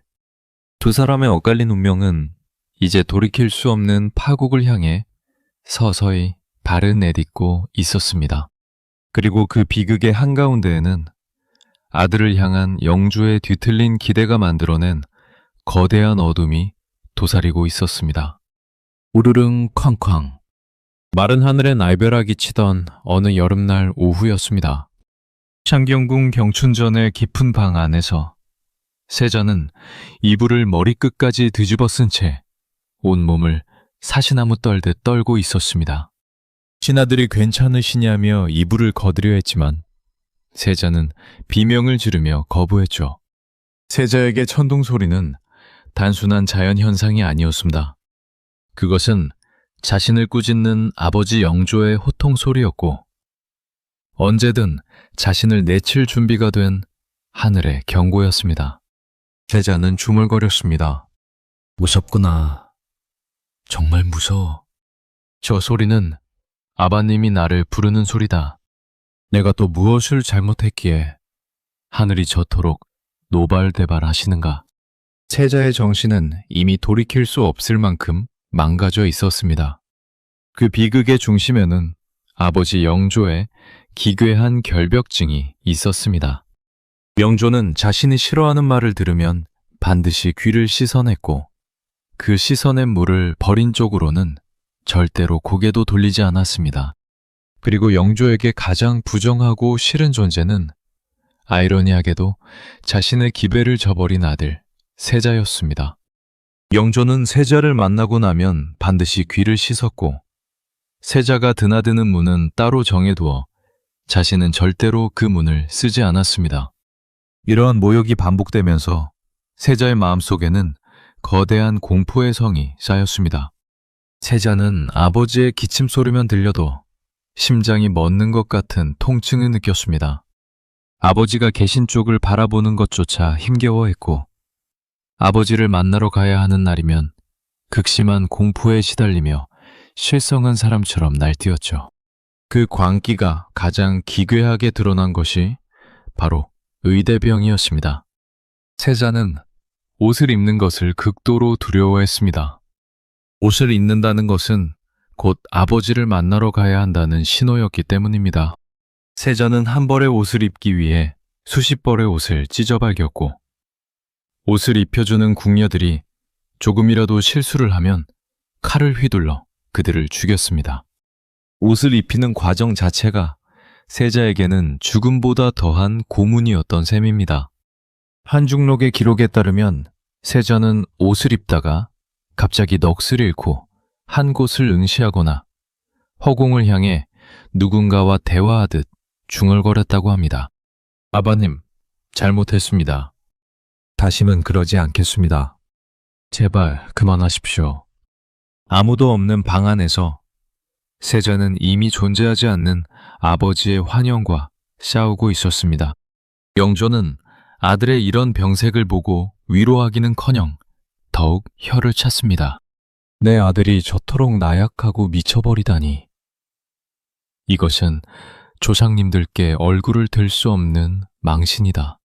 영조의 냉대는 더욱 가혹해졌고 세자는 그럴수록 더 깊은 광기의 늪으로 빠져들었습니다. 세자의 방 안에는 이제 피냄새와 공포의 신음만이 가득했습니다. 아버지를 향한 극도의 공포는 이제 억눌린 분노가 되어 거란의 무고한 사람들에게로 향하기 시작했습니다. 조선의 왕세자가 궁궐 안에서 사람을 죽이고 그 머리를 들고 다니는 상상조차 할 수 없는 참극이 벌어지기 시작한 것이죠. 천둥 소리보다 무서운 아버지의 기침 소리가 멈추지 않는 한 세자의 칼날은 멈출 줄을 몰랐습니다. 부자간의 엇갈린 운명은 이제 피해 기록으로 채워질 마지막 장을 향해 달려가고 있었습니다. 창경궁의 깊은 밤. 평소라면 정적만이 감돌아야 할 회랑에 기괴한 소리가 울려 퍼졌습니다. 그것은 무거운 무언가가 바닥을 끄는 소리, 그리고 짐승의 것 같은 낮은 신음이었습니다. 나인들이 겁에 질려 등불을 높이 치켜들었을 때 그들의 눈앞에 나타난 것은 피칠갑이 된 채 칼을 든 세자의 모습이었습니다. 세자의 눈은 이미 초점을 잃어버린 채 광기에 번뜩이고 있었죠. 그의 발치에는 방금 전까지 그를 모시던 매관의 시신이 차갑게 식어가고 있었습니다. 전하, 제발. 제발 살려 주시옵소서. 입을 닥쳐라. 너도 아바님이 보낸 첩자냐? 내 옷에 독을 묻혀 나를 죽이려 한 것이냐? 세자의 칼날이 허공을 갈랐고 다시 한번 비명이 궁궐의 담장을 넘었습니다. 이것은 단순한 소문이 아니었습니다. 기록에 따르면 세자는 이 시기 수많은 내관과 궁녀를 죽였고 심지어 자신이 사랑했던 후궁 빙의마저 구타하여 죽음에 이르게 했습니다. 조선의 국본이라 불리는 세자가 궁궐 안에서 연쇄 살인마가 되어버린 이 믿기 힘든 참극. 세자의 광기는 아바님, 즉 영조로 향한 공포가 극에 달했을 때 어김없이 터져나왔습니다. 그는 누군가를 죽이지 않으면 자신이 죽을 것 같은 강박에 시달렸죠. 한 번은 내관의 목을 베어 그 머리를 쟁반에 담아 들고 다니며 사람들에게 보여주기도 했습니다. 보아라, 이것이 나를 비웃던 자의 최후다. 너희도 내 눈을 피하지 마라. 나를 똑바로 봐. 궁궐은 이제 거대한 공포의 도가니였습니다. 영조는 아들의 만행을 보고받을 때마다 얼굴을 감싸쥐었습니다. 이것이 정녕 내가 공들여 키운 세자란 말이냐? 내 아들이 짐승보다 못한 괴물이 되었단 말이냐? 조상님들 배에 면목이 없구나. 정말 면목이 없어. 영조의 슬픔은 곧 지독한 수치심과 분노로 변했습니다. 왕권의 정통성을 위해 평생을 완벽하게 살아온 영조에게 미쳐버린 아들은 자신의 인생 전체를 부정하는 오점이었습니다. 신하들은 이제 대놓고 세자를 폐위해야 한다고 목소리를 높였습니다. 전하, 더 이상 지체할 수 없사옵니다. 동묘 사직을 위해 대의멸친 다기灭친의 결단을 내리셔야 하옵니다. 대의를 위해 가족을 죽여야 한다. 신하들의 이 잔인한 요구는 영조의 가슴에 비수가 되어 박혔습니다.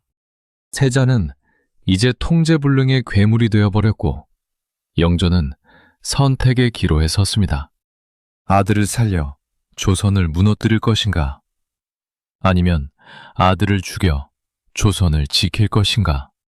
어느 날 밤 세자는 아버지가 계신 침전을 향해 칼을 들고 다가갔습니다. 아버지를 죽여야만 이 공포가 끝날 것이라는 환청에 이끌린 발걸음이었죠.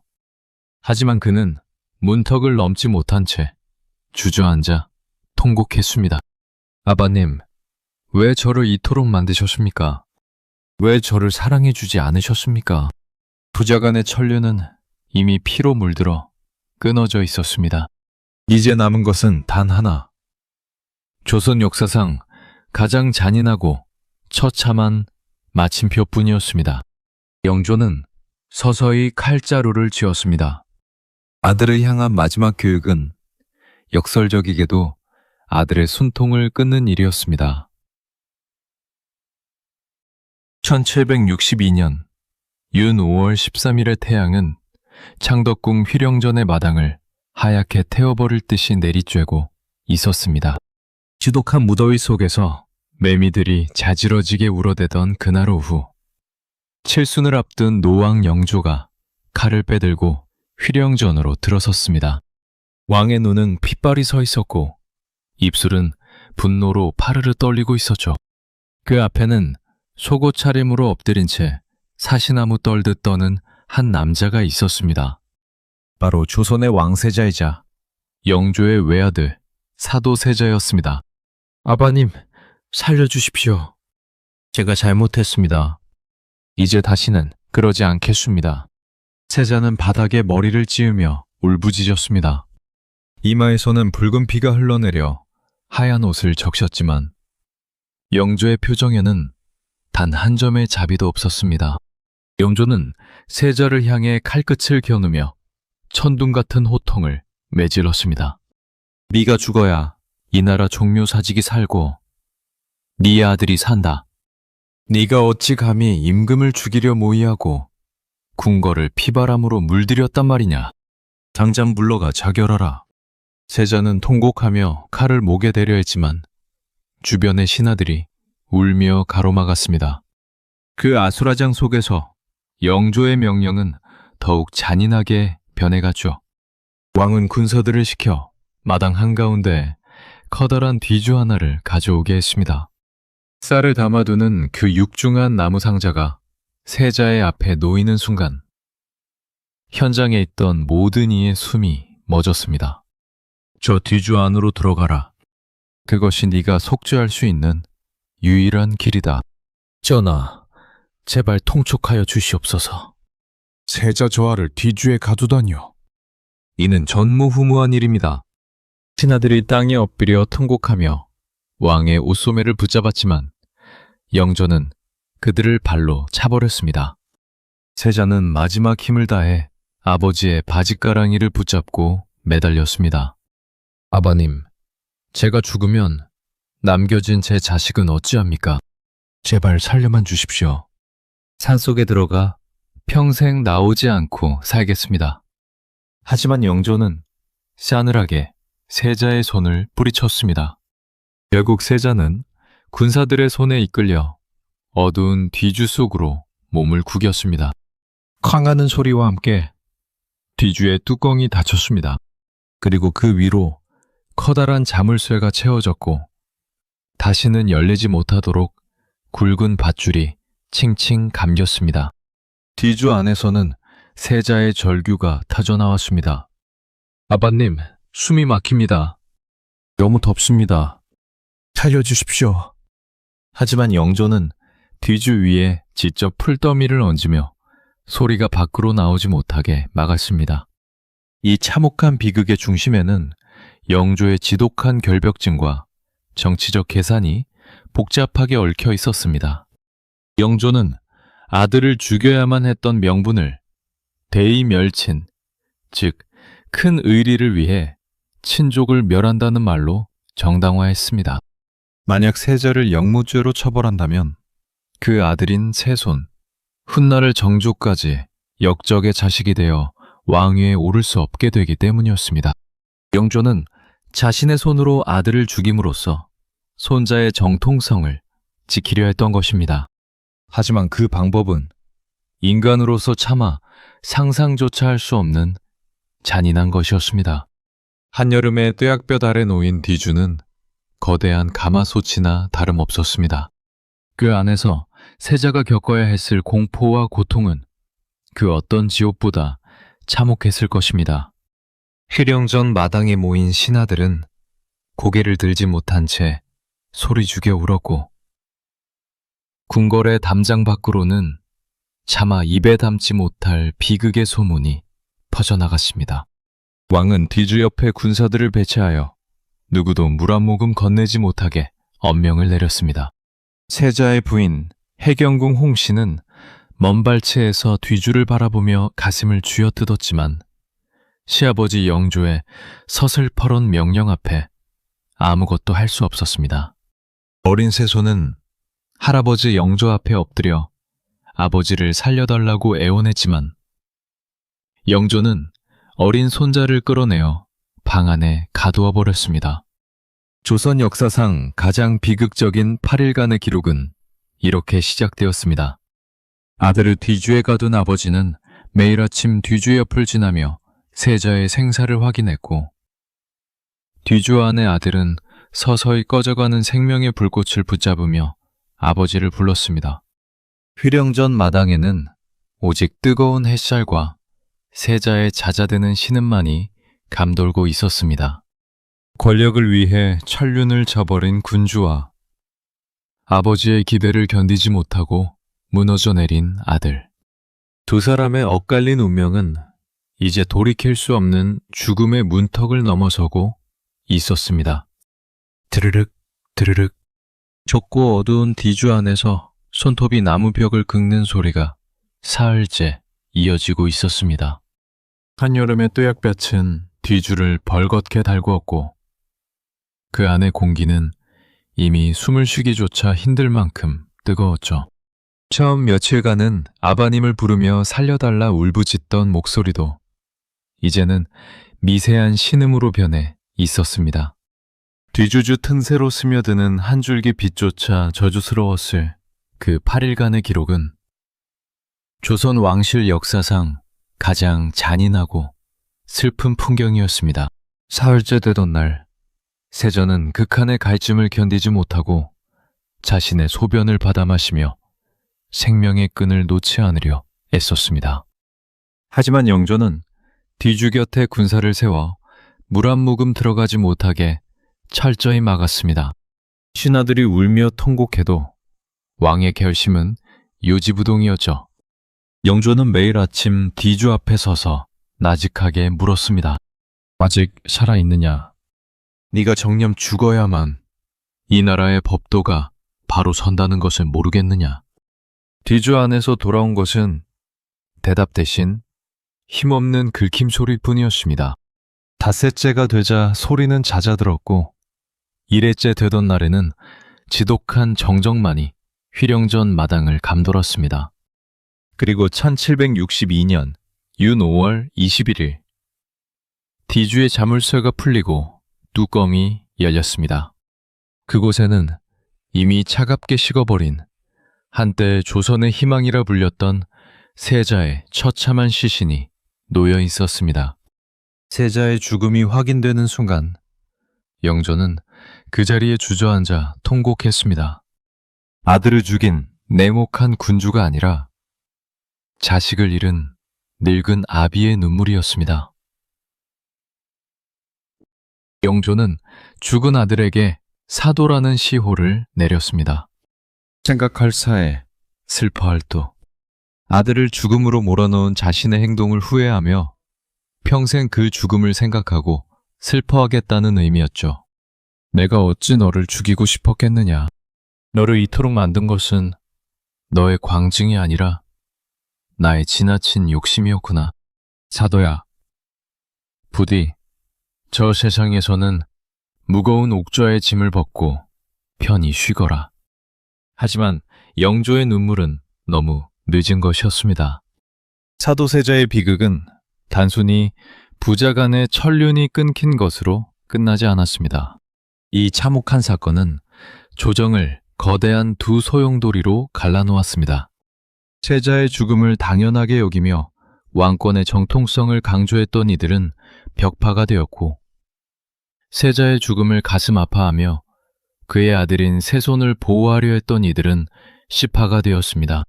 1776년 3월 5일 경희궁 집경당의 창문 너머로 서늘한 초봄의 바람이 스쳐 지나갑니다. 83세의 노왕 영조는 평생을 짊어졌던 무거운 옥좌에서 마지막 숨을 내뱉고 있었습니다. 조선 역사상 가장 오래 왕위에 머물렀던 52년의 세월이 그가 감은 눈꺼풀 위로 파노라마처럼 스쳐 지나갔죠.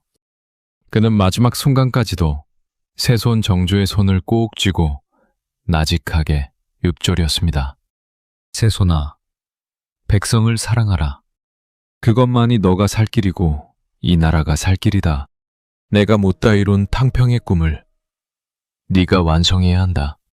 영조의 죽음은 한 시대의 종말이자 새로운 조선의 서막이었습니다. 그는 무수리의 아들이라는 지독한 컴플렉스와 평생을 싸워야 했고 아들을 뒤주에 가둬 죽여야만 했던 비극적인 아버지이기도 했습니다. 하지만 그 개인적인 어둠기에는 조선의 근간을 다시 세우려 했던 위대한 군주의 열망이 불꽃처럼 타오르고 있었죠. 영조가 치세 동안 가장 공을 들인 것은 단연 탕평이었습니다. 그는 신하들이 서로의 목을 노리는 당쟁의 현장을 목격하며 결심했습니다. 어느 쪽도 편들지 않고 오직 능력으로 사람을 쓰겠다는 선언이었죠. 그는 성균관 입구에 탕평비를 세우며 이렇게 말했습니다. 편벽되지 않은 것이 군자의 공평한 마음이고 당파를 짓는 것은 소인의 사사로운 욕심이다. 나는 이제 당파를 가리지 않고 인재를 등용할 것이니 경들은 내 뜻을 따르라. 물론 완벽한 성공은 아니었습니다. 하지만 영조의 강력한 의지는 수백 년간 이어져온 당쟁의 기세를 꺾어놓았고 왕권을 강화하여 국가를 안정시키는 토대가 되었습니다. 영조의 시선은 궁궐 넘어 백성들의 비참한 삶으로도 향했습니다. 그는 군역의 부담을 획기적으로 줄여준 균역법을 실시했습니다. 당시 백성들은 군대를 가지 않는 대신 내야 했던 군포 때문에 가산이 탕진되고 도망자가 속출하는 고통을 겪고 있었죠. 영조는 신하들의 거센 반대를 무릅쓰고 군포를 절반으로 줄이는 결단을 내렸습니다. 부족한 국고는 왕실의 비용을 줄이고 어염새와 선무 군관포 등을 걷어매었습니다. 또한 그는 도심의 하수도였던 청계천을 대대적으로 정비했습니다. 비만 오면 범람하여 가옥이 침수되고 전염병이 창궐하던 청계천을 준설하여 백성들의 근심을 덜어준 것이죠. 영조는 직접 현장에 나가 백성들의 목소리를 들으며 공사를 독려했습니다. 백성의 고통을 덜어주는 일이라면 내 명성을 아끼지 않겠다. 이 물길이 뚫리는 것처럼 백성들의 막힌 가슴도 뚫려야 한다. 영조는 스스로에게도 엄격했습니다. 왕이면서도 화려한 비단옷보다는 거친 명주옷을 즐겨 입었고 반찬의 가짓수를 줄여 백성들의 고통에 동참하려 애썼습니다. 억울한 백성이 직접 종을 쳐서 왕에게 알리게 하는 신문고를 다시 설치한 것도 그의 애민정신이 담긴 결과물이었죠. 영조가 떠난 자리에는 위대한 업적과 처절한 비극이 공존하는 기묘한 유산이 남았습니다.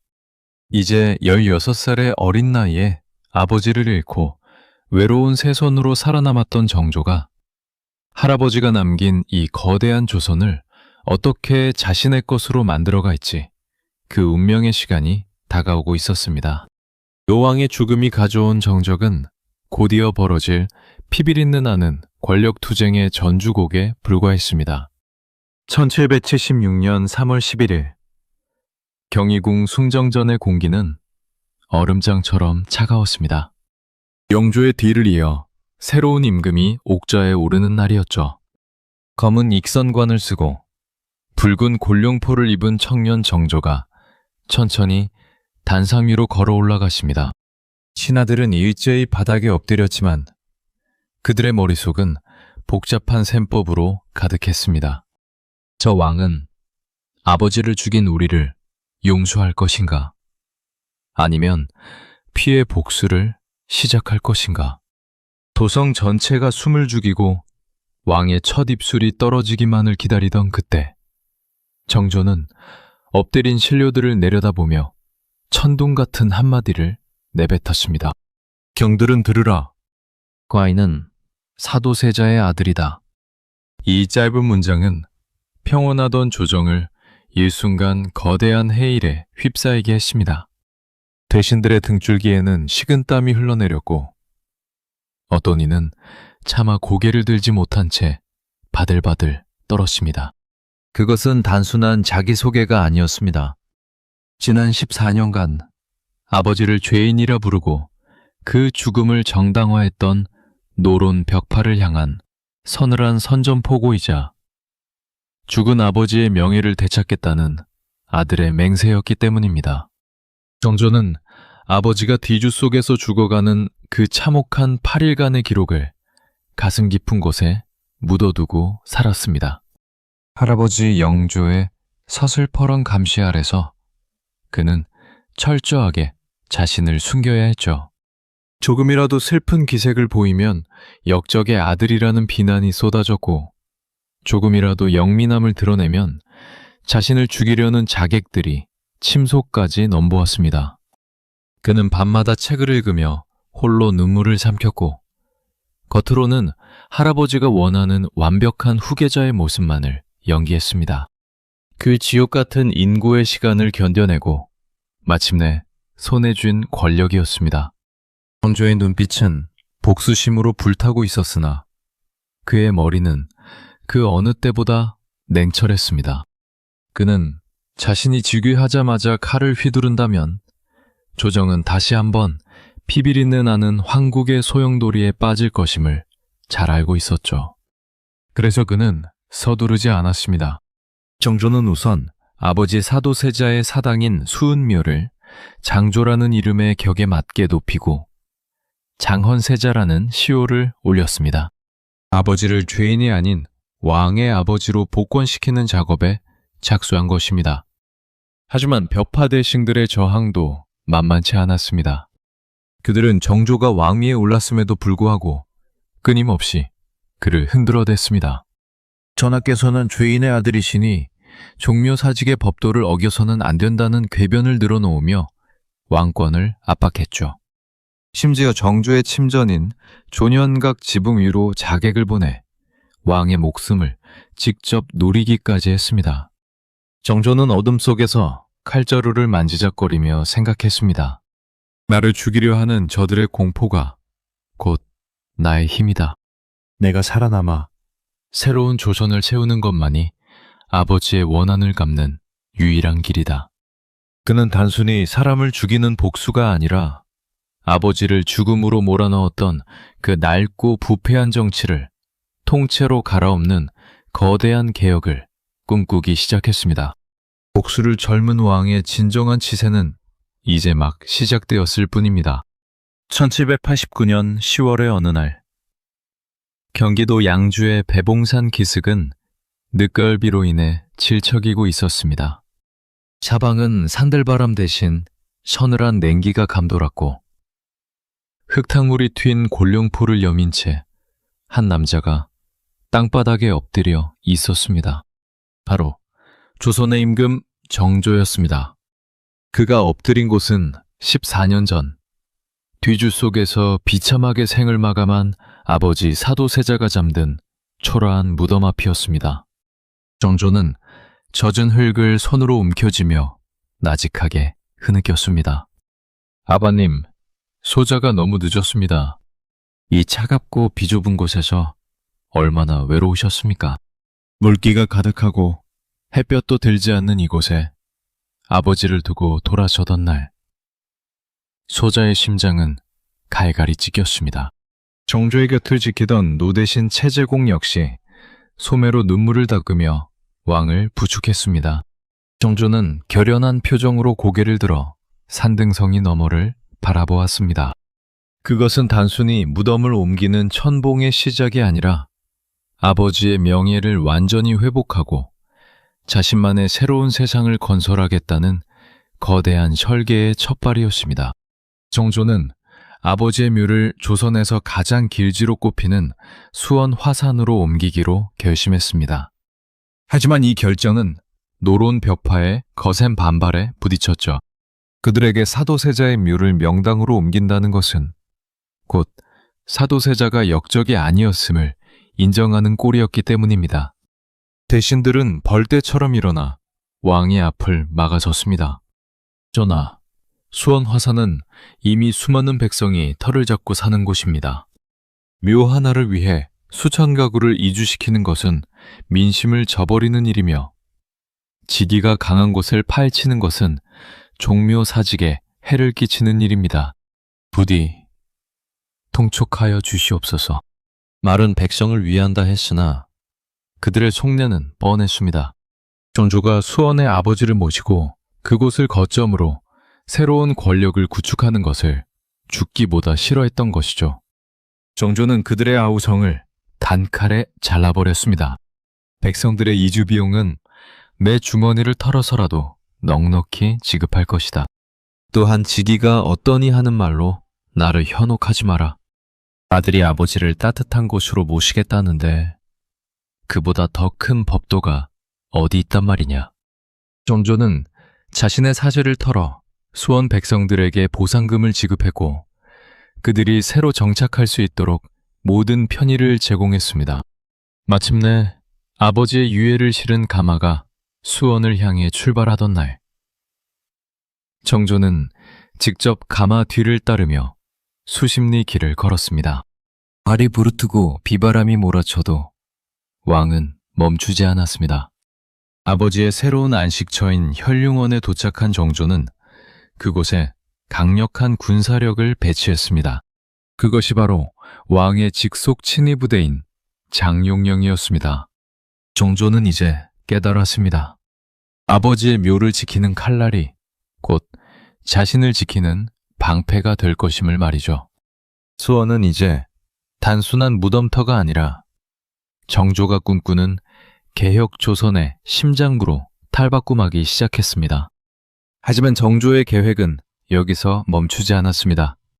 그는 아버지를 모신 이 성스러운 땅을 감싸 안을 세상 그 어디에도 없는 완벽한 성곽을 세우기로 마음먹었습니다. 이제 조선의 천재학자 정약용이 왕의 부름을 받고 설계도를 펼칠 준비를 하고 있었습니다. 이복의 약용, 이것이 정녕 가능한 일인가? 사람의 힘으로 들 수 없는 저 거대한 돌을 고작 밧줄 몇 가닥으로 들어 올리겠다는 말인가? 정조의 눈이 휘둥그레졌습니다. 그의 앞에는 30 남짓한 젊은 학자 정약용이 땀방울을 닦으며 정교하게 그려진 설계도 한 장을 펼쳐 보이고 있었죠. 도면 속에는 기괴하게 생긴 수레와 수많은 톱니바퀴, 그리고 도르래들이 얽히고 설켜 있었습니다. 전하, 기하학의 원리를 이용하면 10명의 장정이 달라붙어도 꼼짝하지 않던 바위를 어린아이 혼자서도 가뿐히 들어올릴 수 있사옵니다. 이것은 단순히 힘을 쓰는 기술이 아니라 하늘이 정해놓은 물리적 이치를 이용하는 것이옵니다. 정약용의 목소리에는 확신이 가득했습니다. 당시 조선의 성곽 건축은 수만 명의 백성을 동원해 맨몸으로 돌을 나르는 고된 노동의 연속이었습니다. 돌 하나를 옮기다 허리가 꺾이고 발등이 찍혀 불구가 되는 일이 허다했죠. 정조는 아버지 사도세자를 위해 짓는 이 성이 백성들의 눈물로 지어지는 것을 원치 않았습니다. 그래서 그는 정약용에게 서양의 과학기술이 담긴 기기도설이라는 책을 건네며 조선의 실정에 맞는 새로운 기계를 고안하라 명했던 것입니다. 정약용은 밤을 새워 도르래의 원리를 연구했습니다. 그렇게 탄생한 것이 바로 조선과학의 결정체, 거중기였습니다. 거중기는 8개의 도르래를 연결해 힘을 수십 배로 증폭시키는 기적의 장치였죠. 실제로 공사가 시작되자 거중기의 위력은 상상을 초월했습니다. 장정 수십 명이 며칠을 씨름해야 했던 거대한 성돌이 단 몇 분 만에 공중으로 떠올라 성벽 위로 안착했죠. 전하, 보시옵소서. 거중기 한 대가 100명의 일꾼을 대신하고 있사옵니다. 이로써 공사 기간은 절반으로 줄어들 것이며 나라의 예산 또한 4만 량 이상 아낄 수 있게 되었습니다.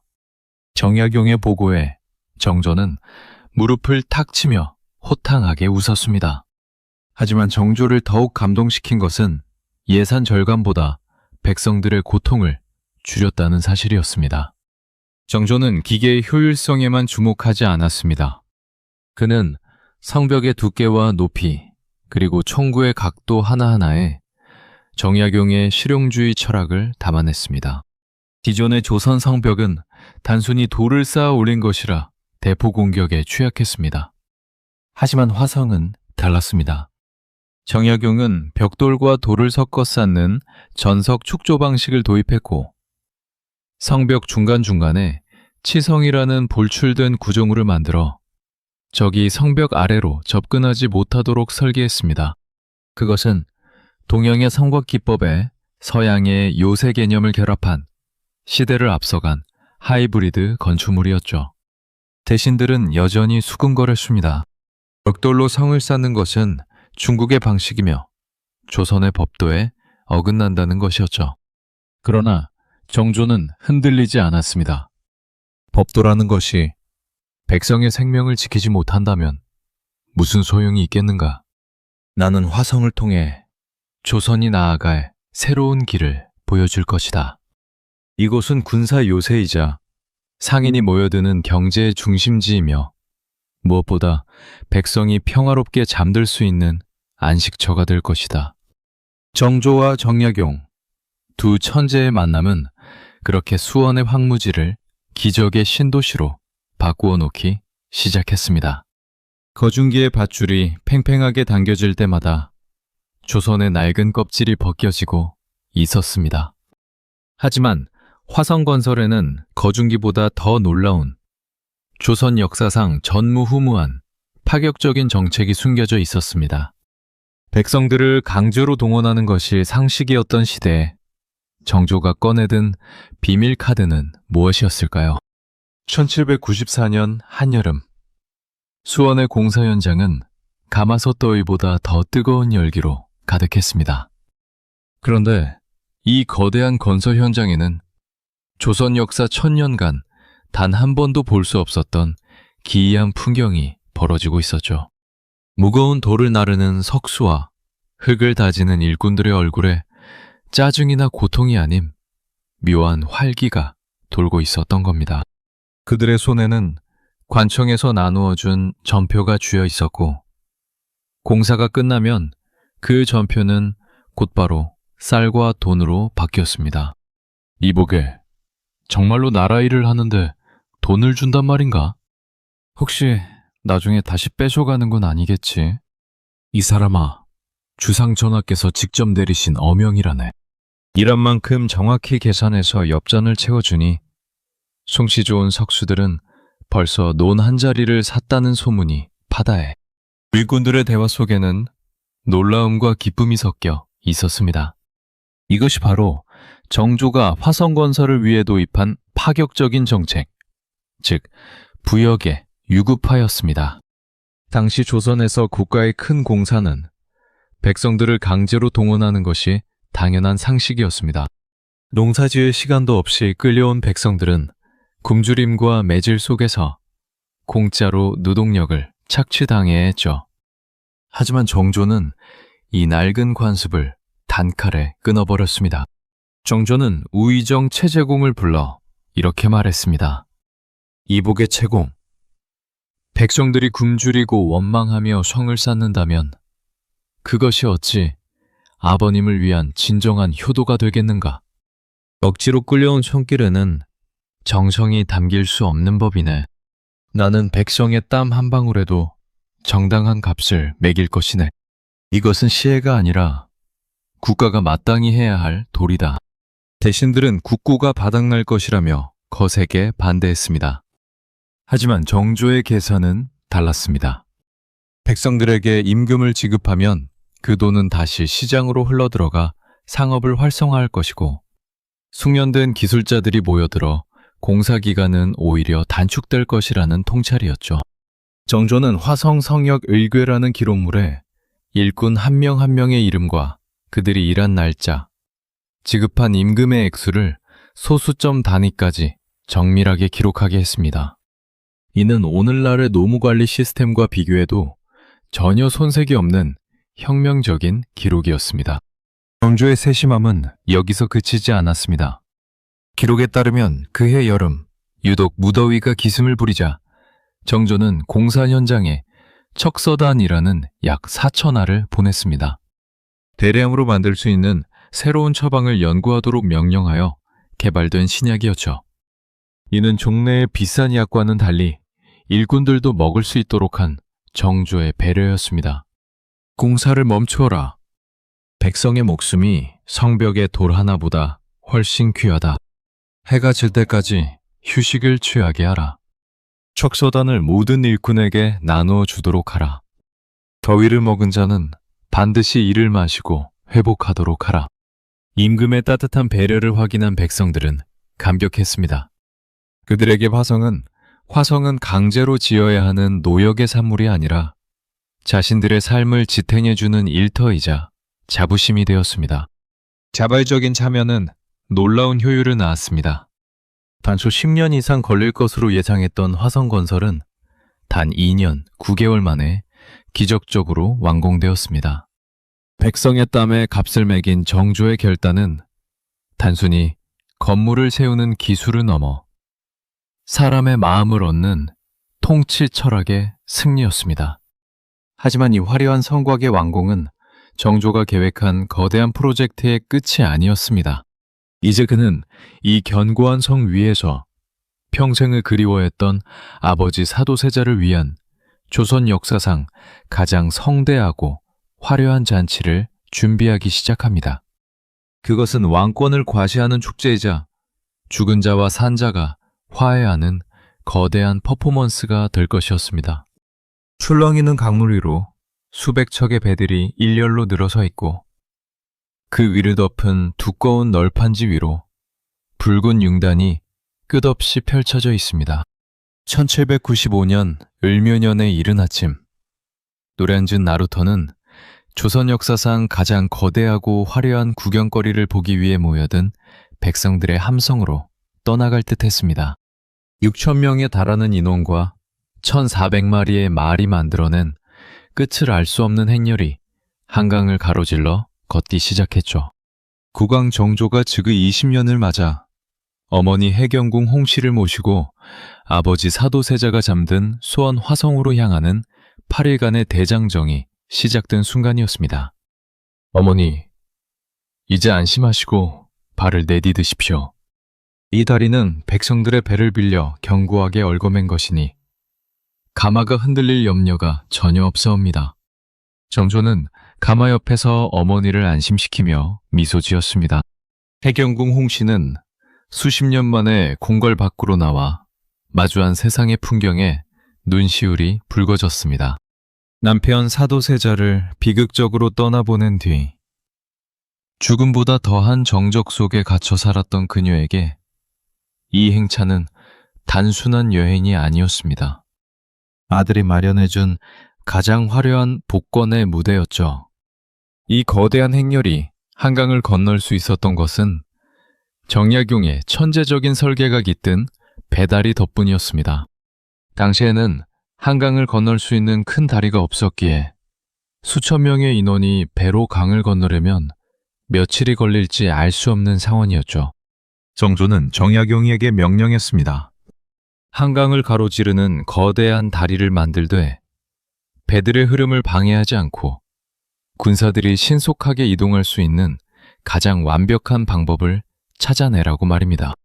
정약용은 한강의 조수, 간만의 차를 이용해 수백 척의 배를 높낮이에 맞춰 정렬하고 그 사이사이를 굵은 쇠사슬로 연결했습니다. 그 위에 널판지를 깔고 흙을 덮어 마치 육지처럼 견고한 길을 만들어냈죠. 이것은 당시 동양에서 가장 발전된 토목 기술의 결정체였습니다. 정조는 이 다리를 건너며 백성들에게 왕의 위엄과 조선의 과학기술력을 동시에 과시했습니다. 행렬의 모습은 그야말로 장관이었습니다.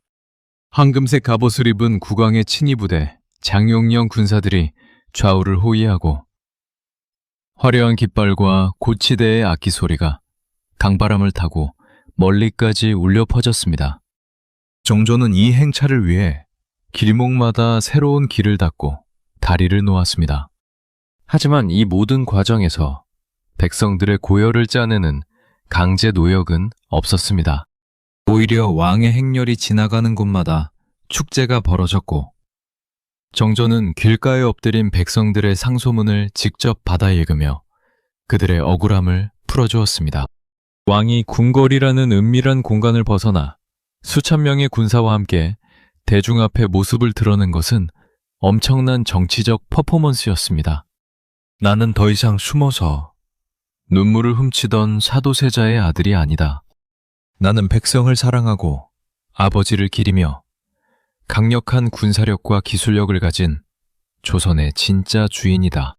정조는 이 8일간의 행차를 통해 자신의 권력이 어디에 도달했는지를 온 세상에 선포하고 있었습니다. 하지만 이 축제의 끝에는 가장 가슴 아픈 목적지가 기다리고 있었습니다. 한강을 건너고 거친 고개를 넘어 행렬이 도착한 곳은 바로 아버지 사도세자가 잠든 현룡원이었습니다. 아버지가 뒤주 속에서 굶어 죽은 지 33년이 되던 해, 아들은 이제 왕이 되어 어머니의 손을 잡고 아버지의 무덤 앞에 섰습니다. 이제 조선 역사상 가장 눈물겨운 효도의 의식과 억눌린 슬픔을 터뜨리는 거대한 잔치가 수원의 밤하늘을 수놓을 준비를 마쳤습니다. 육중한 북소리가 수원의 아침 공기를 가르며 봉수당 마당에 울려 퍼집니다. 화려한 꽃무늬가 수놓아진 비단 장막이 바람에 넘실거리고 수백 명의 악사가 연주하는 장엄한 수제청 가락이 하늘로 솟구칩니다. 그 소리의 끝에서 노모, 해경궁 홍씨가 화려한 가마에서 천천히 내려옵니다. 그녀의 눈앞에 펼쳐진 것은 꿈에서도 보지 못한 광경이었습니다. 아들 정조가 자신과 죽은 남편을 위해 마련한 조선 역사상 가장 거대하고 눈물겨운 예순돌 잔치가 막을 올린 것입니다. 어머니, 소자가 올리는 이 술잔을 받아주십시오. 오늘 이 자리는 단순히 수명을 기원하는 자리가 아니라 지난 33년간 가슴에 맺힌 응어리를 풀어내는 해원의 자리입니다. 정조는 직접 술잔을 들어 어머니께 올리며 허리를 굽혔습니다. 해경궁 홍씨는 떨리는 손으로 잔을 받으며 눈물을 훔쳤습니다. 이 잔치는 단순히 먹고 즐기는 자리가 아니었습니다. 정조와 해경궁 홍씨, 그리고 이곳에 없지만 영혼으로 함께하고 있을 사도세자 세 사람이 모두 60살 동갑이 되는 해를 기념하는 특별한 의식이었죠. 정조는 아버지가 살아계셨다면 함께 누렸을 그 영광을 오늘 이 봉수당 마당에 고스란히 재현해냈습니다. 상 위에는 조선 팔도에서 올라온 가장 귀한 식재료들이 가득했습니다. 음식들이 산처럼 쌓이고 궁중 무의들이 나비처럼 날아다니며 춤을 춥니다. 하지만 이 화려함의 이면에는 정조의 치밀한 정치적 계산이 숨어 있었습니다. 그는 이 잔치에 수원 지역의 노인 수백 명을 초대했습니다. 왕실의 경사를 백성과 함께 나누는 모습을 보여줌으로써 자신이 다스리는 나라는 양반들만의 나라가 아닌 백성 모두가 어우러지는 대동의 세상임을 선포한 것입니다. 정조는 노인들에게 직접 지팡이와 비단을 선물하며 그들의 손을 잡았습니다. 왕의 손을 잡은 백성들은 감격하며 만세를 외쳤고 봉수당을 가득 채운 함성은 수원의 성벽을 넘어 멀리 아버지가 잠든 현룡원까지 닿는 듯 했습니다. 어머니, 보시옵소서. 백성들이 이토록 기뻐하니 아버님께서도 하늘에서 웃고 계실 것입니다. 이제 우리는 더 이상 죄인의 가족이 아닙니다. 우리는 조선의 가장 당당한 주인이자 백성의 어버이입니다. 정조의 목소리는 떨리고 있었지만 힘이 있었습니다. 그는 이 잔치를 통해 사도세자의 죽음으로 얼룩졌던 왕실의 정통성을 완전히 회복했습니다. 이제 그 누구도 정조를 향해 죄인의 아들이라 손가락질할 수 없게 된 것이죠. 밤이 깊어지자 수원의 하늘에는 수만 개의 등불이 밝혀졌습니다. 화성 행궁의 담장 너머로 불꽃이 터져오르고 연회장의 술잔은 마를 줄을 몰랐습니다. 정조는 이 8일간의 잔치를 끝내고 도성으로 돌아가면 이제 진정한 개혁의 마지막 단계를 밟을 준비를 하고 있었습니다. 왕권을 강화하고 백성의 삶을 근본적으로 바꾸는 일. 그것은 아버지를 향한 효도를 넘어 조선이라는 나라를 다시 태어나게 하는 일이었습니다. 하지만 운명의 시계는 정조에게 그리 많은 시간을 허락하지 않았습니다. 화려했던 턴 축제가 끝나고 다시 차가운 현실의 정치가 그를 기다리고 있었습니다. 조선의 르네상스를 꽃피웠던 위대한 군주, 정조의 마지막 불꽃이 서서히 타오르기 시작했습니다. 그가 꿈꿨던 이상 국가의 완성은 과연 이루어질 수 있을까요? 조선의 운명을 바꿀 마지막 결전이 이제 정조의 집무실 희정당에서 소리 없이 준비되고 있었습니다. 1800년 6월의 무더위가 한창이던 어느 날, 창경궁 영춘원은 숨막히는 침묵에 갇혔습니다. 조선의 태양이라 불리며 쉼없이 달려온 왕 정조가 병상에 누워 거친 숨을 몰아쉬고 있었기 때문이죠. 그의 몸은 이미 만신창이었습니다. 평생을 책과 씨름하며 보낸 탓에 눈은 침침해졌고, 나라를 개혁하겠다는 일념으로 밤을 지새우며 쏟아부은 에너지는 이제 바닥을 드러내고 있었습니다.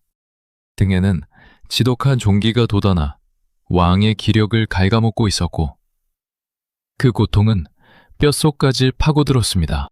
정조는 자신의 죽음을 예감한 듯 곁을 지키던 내관들에게 힘겹게 말했습니다. 수장 전에 구슬소리가 들리는구나. 내 평생 아버지를 위해, 그리고 이 나라 백성을 위해 한 점 부끄럼 없이 살고자 했건만 아직 할 일이 태산 같은데 하늘이 나를 이리 서둘러 부르는가. 왕의 병세는 급격히 악화되었습니다. 불과 며칠 전까지만 해도 신하들과 정사를 논하고 새로운 개혁안을 지시하던 왕이었기에 궁궐 안팎에서는 의문의 수군거림이 터져나왔습니다. 특히 정조와 평생을 대립했던 노론 벽파의 수장들이 왕의 치료에 깊숙이 관여하면서 의구심은 더욱 커졌죠. 당시 정조의 주치의 역할을 했던 이는 정순 왕후의 친척인 시민이라는 인물이었습니다. 그는 왕의 증세에 맞지 않는 강력한 약재인 연경고를 처방했고, 이를 복용한 뒤 정조의 상태는 걷잡을 수 없이 나빠졌습니다. 어찌하여 임금의 병세를 살피는데 이리도 소홀하단 말이냐. 당장 약방의 의관들을 불러들여라. 토론 대신들이 울분을 토하며 항의했지만 이미 궁궐의 실권은 정순 왕후와 노론 벽파의 손으로 넘어가고 있었습니다. 정조가 의식을 잃고 사경을 헤매던 마지막 순간, 정순 왕후는 주변의 모든 사람을 밖으로 내보내고 왕의 곁에 독차지했습니다. 그리고 얼마 뒤 영춘헌에서는 청천벽력 같은 곡소리가 터져나왔습니다. 조선의 르네상스를 꽃피웠던 군주 정조가 49의 나이로 허망하게 눈을 감은 것입니다. 정조의 죽음은 단순한 임종이 아니었습니다. 그것은 조선이 가졌던 개혁의 동력이 한순간에 멈춰버린 거대한 사건이었죠. 사람들은 의심했습니다. 왕이 죽기 직전 정순 왕후가 방 안에서 무엇을 했는지, 시민이 올린 연경고에 무엇이 들어있었는지 말입니다. 독살설의 그림자는 짙게 깔렸고 백성들은 거리로 나와 목 놓아 울었습니다. 우리의 임금이 이렇게 가실 리가 없다. 사도세자의 아들이라 당당히 외치며 우리를 지켜주던 그분이 어찌 이리 갑자기 우리를 버린단 말이냐. 주상의 승하 소식이 전해지자 규장각의 서늘한 서구 안에는 정막만이 감돌았습니다. 그곳에서 밤을 지새우며 책을 읽던 학자들의 손에서 붓이 힘없이 떨어졌죠. 세상은 그들을 서얼이라 부르며 멸시했지만 오직 한 사람, 정조만은 그들을 조선의 보배라 불렀습니다. 뼛속까지 시린 차별 속에서 숨죽여 살던 이들에게 정조는 임금이디 이전에 자신들의 영혼을 구원해준 유일한 빛이었습니다. 정조는 아버지를 잃고 외로운 새손 시절을 보내며 깨달았습니다. 가문과 혈통이라는 두꺼운 벽이 조선의 눈과 귀를 가리고 있다는 사실을 말이죠. 왕위에 오른 정조는 즉시 그 벽을 허물기 시작했습니다. 그는 규장각을 세우고 이덕무와 박제가, 그리고 유득공과 같은 서울 출신의 천재들을 파격적으로 등용했습니다. 경들의 재능이 아까워 밤잠을 설쳐노라. 가문이 천하다고 해서 그 지혜까지 천한 것은 아니다. 이제부터 그대들은 내 눈과 귀가 되어 새로운 조선을 설계하라. 임금의 이 한마디에 소외받던 인재들은 목숨을 바칠 각오로 붓을 들었습니다. 정조는 이들에게 검서관이라는 직책을 주고 국가의 중요한 기록과 학문을 맡겼습니다. 이는 당시 기득권 세력이었던 노론 벼파에게는 하늘이 무너지는 것과 같은 충격이었습니다. 신분 질서야말로 자신들의 기득권을 지탱하는 기둥이었는데 정조가 그 기둥을 뿌리채 흔들어 버린 것이죠. 대신들은 매일같이 엎드려 통곡하며 명을 거두어 달라 애원했습니다. 전하, 어찌 천한 핏줄을 신성한 조정의 반열에 올리려 하십니까? 이는 조상 대대로 내려온 법도를 파괴하는 행위이며 사대부들의 자매를 꺾는 일입니다. 부디 통촉하여 주시옵소서. 정조는 그들을 향해 싸늘한 미소를 지으며 응수했습니다. 법도라는 것이 나라의 인재를 썩히는 도구라면 그 법도부터 고쳐야 하지 않겠는가? 나는 문벌로 사람을 뽑지 않고 오직 학문과 실력으로만 평가할 것이다. 경들도 불만이 있다면 그들보다 더 뛰어난 대안을 가져오라. 정조의 개혁은 궁궐 안에서만 멈추지 않았습니다. 그는 경제 영역에서도 혁명적인 결단을 내렸습니다. 바로 신해통공이라 불리는 자유상업 정책이었죠. 당시 서울의 상권을 장악하고 있던 육의전의 특권을 폐지하고 누구나 자유롭게 물건을 팔 수 있게 했습니다. 이것은 기득권 상인들과 결탁해 정치 자금을 받던 대신들의 숨통을 조이는 동시에 가난한 백성들이 스스로의 힘으로 먹고 살 길을 열어준 심의 한 수였습니다. 정조는 신하들에게 끊임없이 질문을 던졌습니다. 정치가 백성의 배를 불리지 못한다면 그것이 무슨 소용이 있느냐고 말이죠. 그는 규장각의 젊은 학자들과 함께 농사법을 개량하고 서양의 과학기술을 받아들였으며 억울한 죄수가 생기지 않도록 법전을 정비했습니다. 신분을 초월한 인재 등용은 단순히 사람을 쓰는 문제를 넘어 조선이라는 나라의 체질을 근본적으로 바꾸는 거대한 실험이었습니다. 창덕궁 주암루의 깊은 서구 안, 촛불 하나의 의지에 밤을 지새우는 사내들의 거친 숨소리가 들려옵니다. 한쪽에서는 이덕무와 박제가가 서양의 문물을 담은 서책을 넘기며 새로운 조선의 경제 지도를 그리고 있고 그 옆방에서는 한 화원이 정적을 깨고 종이 위에 붓을 놀리고 있습니다. 바로 정조가 가장 아끼고 사랑했던 화가 단원 김홍도였죠. 정조에게 규장각의 서울 학자들이 개혁을 위한 두뇌였다면 김홍도는 구중궁궐의 높은 담장에 가로막힌 왕의 시야를 대신해줄 가장 정직하고 날카로운 눈이었습니다. 홍도야, 너는 짐의 눈이다. 구중궁궐에 갇힌 이 몸을 대신해 팔도강산을 누비며 백성들이 어떻게 웃고 울며 사는지 그 생생한 현장을 하나도 빠짐없이 이 화첩에 담아오너라.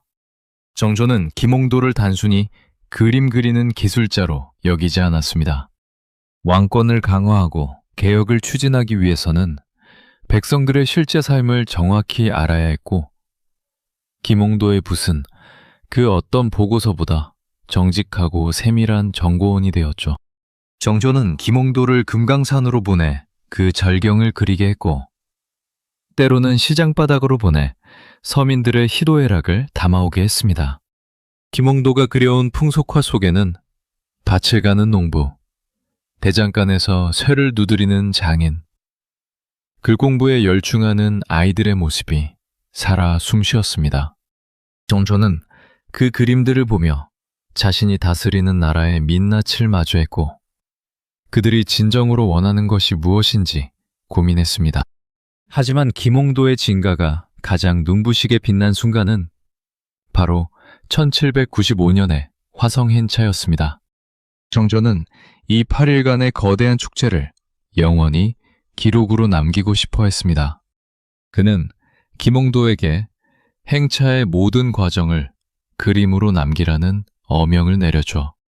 그렇게 탄생한 것이 바로 반차도와 화성능엔도입니다. 수천 명의 인원과 말의 움직임 하나하나를 마치 사진을 찍듯 정교하게 그려낸 이 그림들은 조선 기록문화의 정점이었습니다. 전하, 행차의 위엄뿐만 아니라 그 길가에서 구경하며 환호하던 백성들의 기쁨까지 모두 담았사옵니다. 훗날의 사람들이 이 그림을 보며 전하께서 백성과 하나 되었던 그날의 감동을 다시 느낄 수 있기를 바라나이다. 김홍도가 올린 그림 속에는 임금의 가마 주위로 모여든 백성들의 활기찬 모습이 가득했습니다. 정조는 김홍도라는 천재 화가를 통해 자신이 꿈꿨던 대동의 세상을 시각적으로 완성한 셈입니다. 임금은 화가의 재능을 귀하게 여겨 현감이라는 관직까지 제수하며 파격적인 대우를 아끼지 않았습니다. 신분 사회였던 조선에서 중민 출신의 화가가 고을 수령이 된다는 것은 상상조차 할 수 없는 일이었지만 정조는 오직 실력 하나만으로 김홍도를 중용했습니다. 정조는 실학자 이덕모와 무사 백동수에게 조선과 중국 그리고 일본의 무예를 집대성한 무예 도보 통지를 편찬하게 했습니다. 그리고 그 책의 핵심인 도판, 즉 그림을 그리는 중책을 김홍도에게 맡겼죠. 이것은 단순한 사파 작업이 아니었습니다. 적의 심장을 찌르는 각도, 발의 위치, 몸의 무게중심까지 오차없이 그려내야 하는 고도의 군사과학 프로젝트였습니다. 김홍도는 며칠 밤낮을 군사들과 함께하며 그들의 숨소리까지 관찰했습니다. 칼을 휘두르는 근육의 떨림과 창을 내찌르는 순간의 폭발적인 힘을 화폭에 옮겨 담았죠. 그의 붓끝에서 태어난 24가지의 무예 동작은 마치 살아 움직이는 듯 생동감이 넘쳤습니다.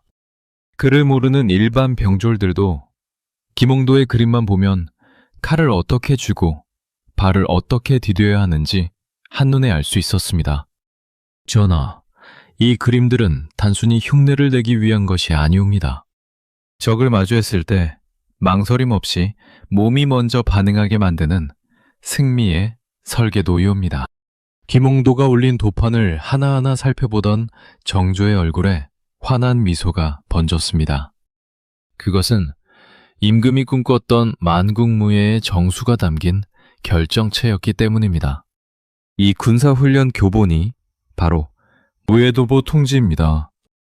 덕분에 장룡영의 군사들은 그 어떤 외세의 침략에도 흔들리지 않는 조선 최고의 정예 부대로 거듭날 수 있었습니다. 정조는 이 책을 대량으로 인쇄해 전국의 군영에 보급하며 국방의 기틀을 새로 닦았습니다. 김홍도의 붓은 백성의 웃음을 그리는 데서 멈추지 않고 나라를 지키는 가장 강력한 무기가 되었습니다. 정조는 김홍도라는 인물을 통해 문화와 예술이 어떻게 국가의 실질적인 힘이 될 수 있는지를 세상에 증명해 보였습니다. 규장각 학자들이 머리로 기획하고 김홍도가 눈으로 시각화하며 정조가 가슴으로 밀어붙인 이 거대한 개혁은 조선을 동방의 강력한 문화 강국이자 군사 강국으로 탈바꿈시켰습니다. 두 사람의 관계는 임금과 신하를 넘어 예술적 동지이자 깊은 신뢰로 묶인 벗과 같았습니다. 정조는 김홍도의 그림을 보며 정치를 구상했고 김홍도는 정조의 철학을 붓끝에 담아 세상에 펼쳐 보였습니다.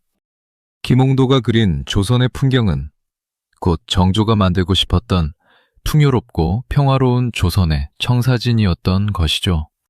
하지만 정조가 세상을 떠나자 그가 애써 길러낸 인재들은 다시 어둠 속으로 내몰릴 위기에 처했습니다. 기득권 세력은 왕의 시신이 채 식기도 전에 개혁의 흔적을 지우기 위해 칼날을 갈고 있었죠. 정조가 그토록 아꼈던 규장각 학자들의 운명은 이제 폭풍전의 촛불처럼 흔들리고 있었습니다. 신분을 넘어선 인재들이 꿈꿨던 대동의 세상은 과연 이대로 멈춰버리는 것일까요? 정조의 죽음과 함께 그가 공들여 세운 규장각의 학자들은 뿔뿔이 흩어졌고 장영령의 군사들은 무장 해제되었습니다. 정조가 꿈꿨던 백성이 주인이 되는 나라.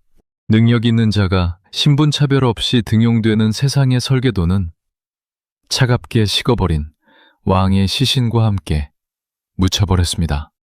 하지만 이것은 비극의 끝이 아니었습니다. 정조의 죽음은 조선 역사상 가장 어두운 시대로 불리는 세도 정치의 서막을 알리는 신호탄이었죠. 정조가 그토록 지키고자 했던 어린 아들 순조의 앞날에는 이미 거대한 먹구름이 몰려오고 있었습니다. 왕은 죽었지만 그가 남긴 의문과 미완의 개혁은 이제 조선의 운명을 예상치 못한 방향으로 끌고 가기 시작합니다.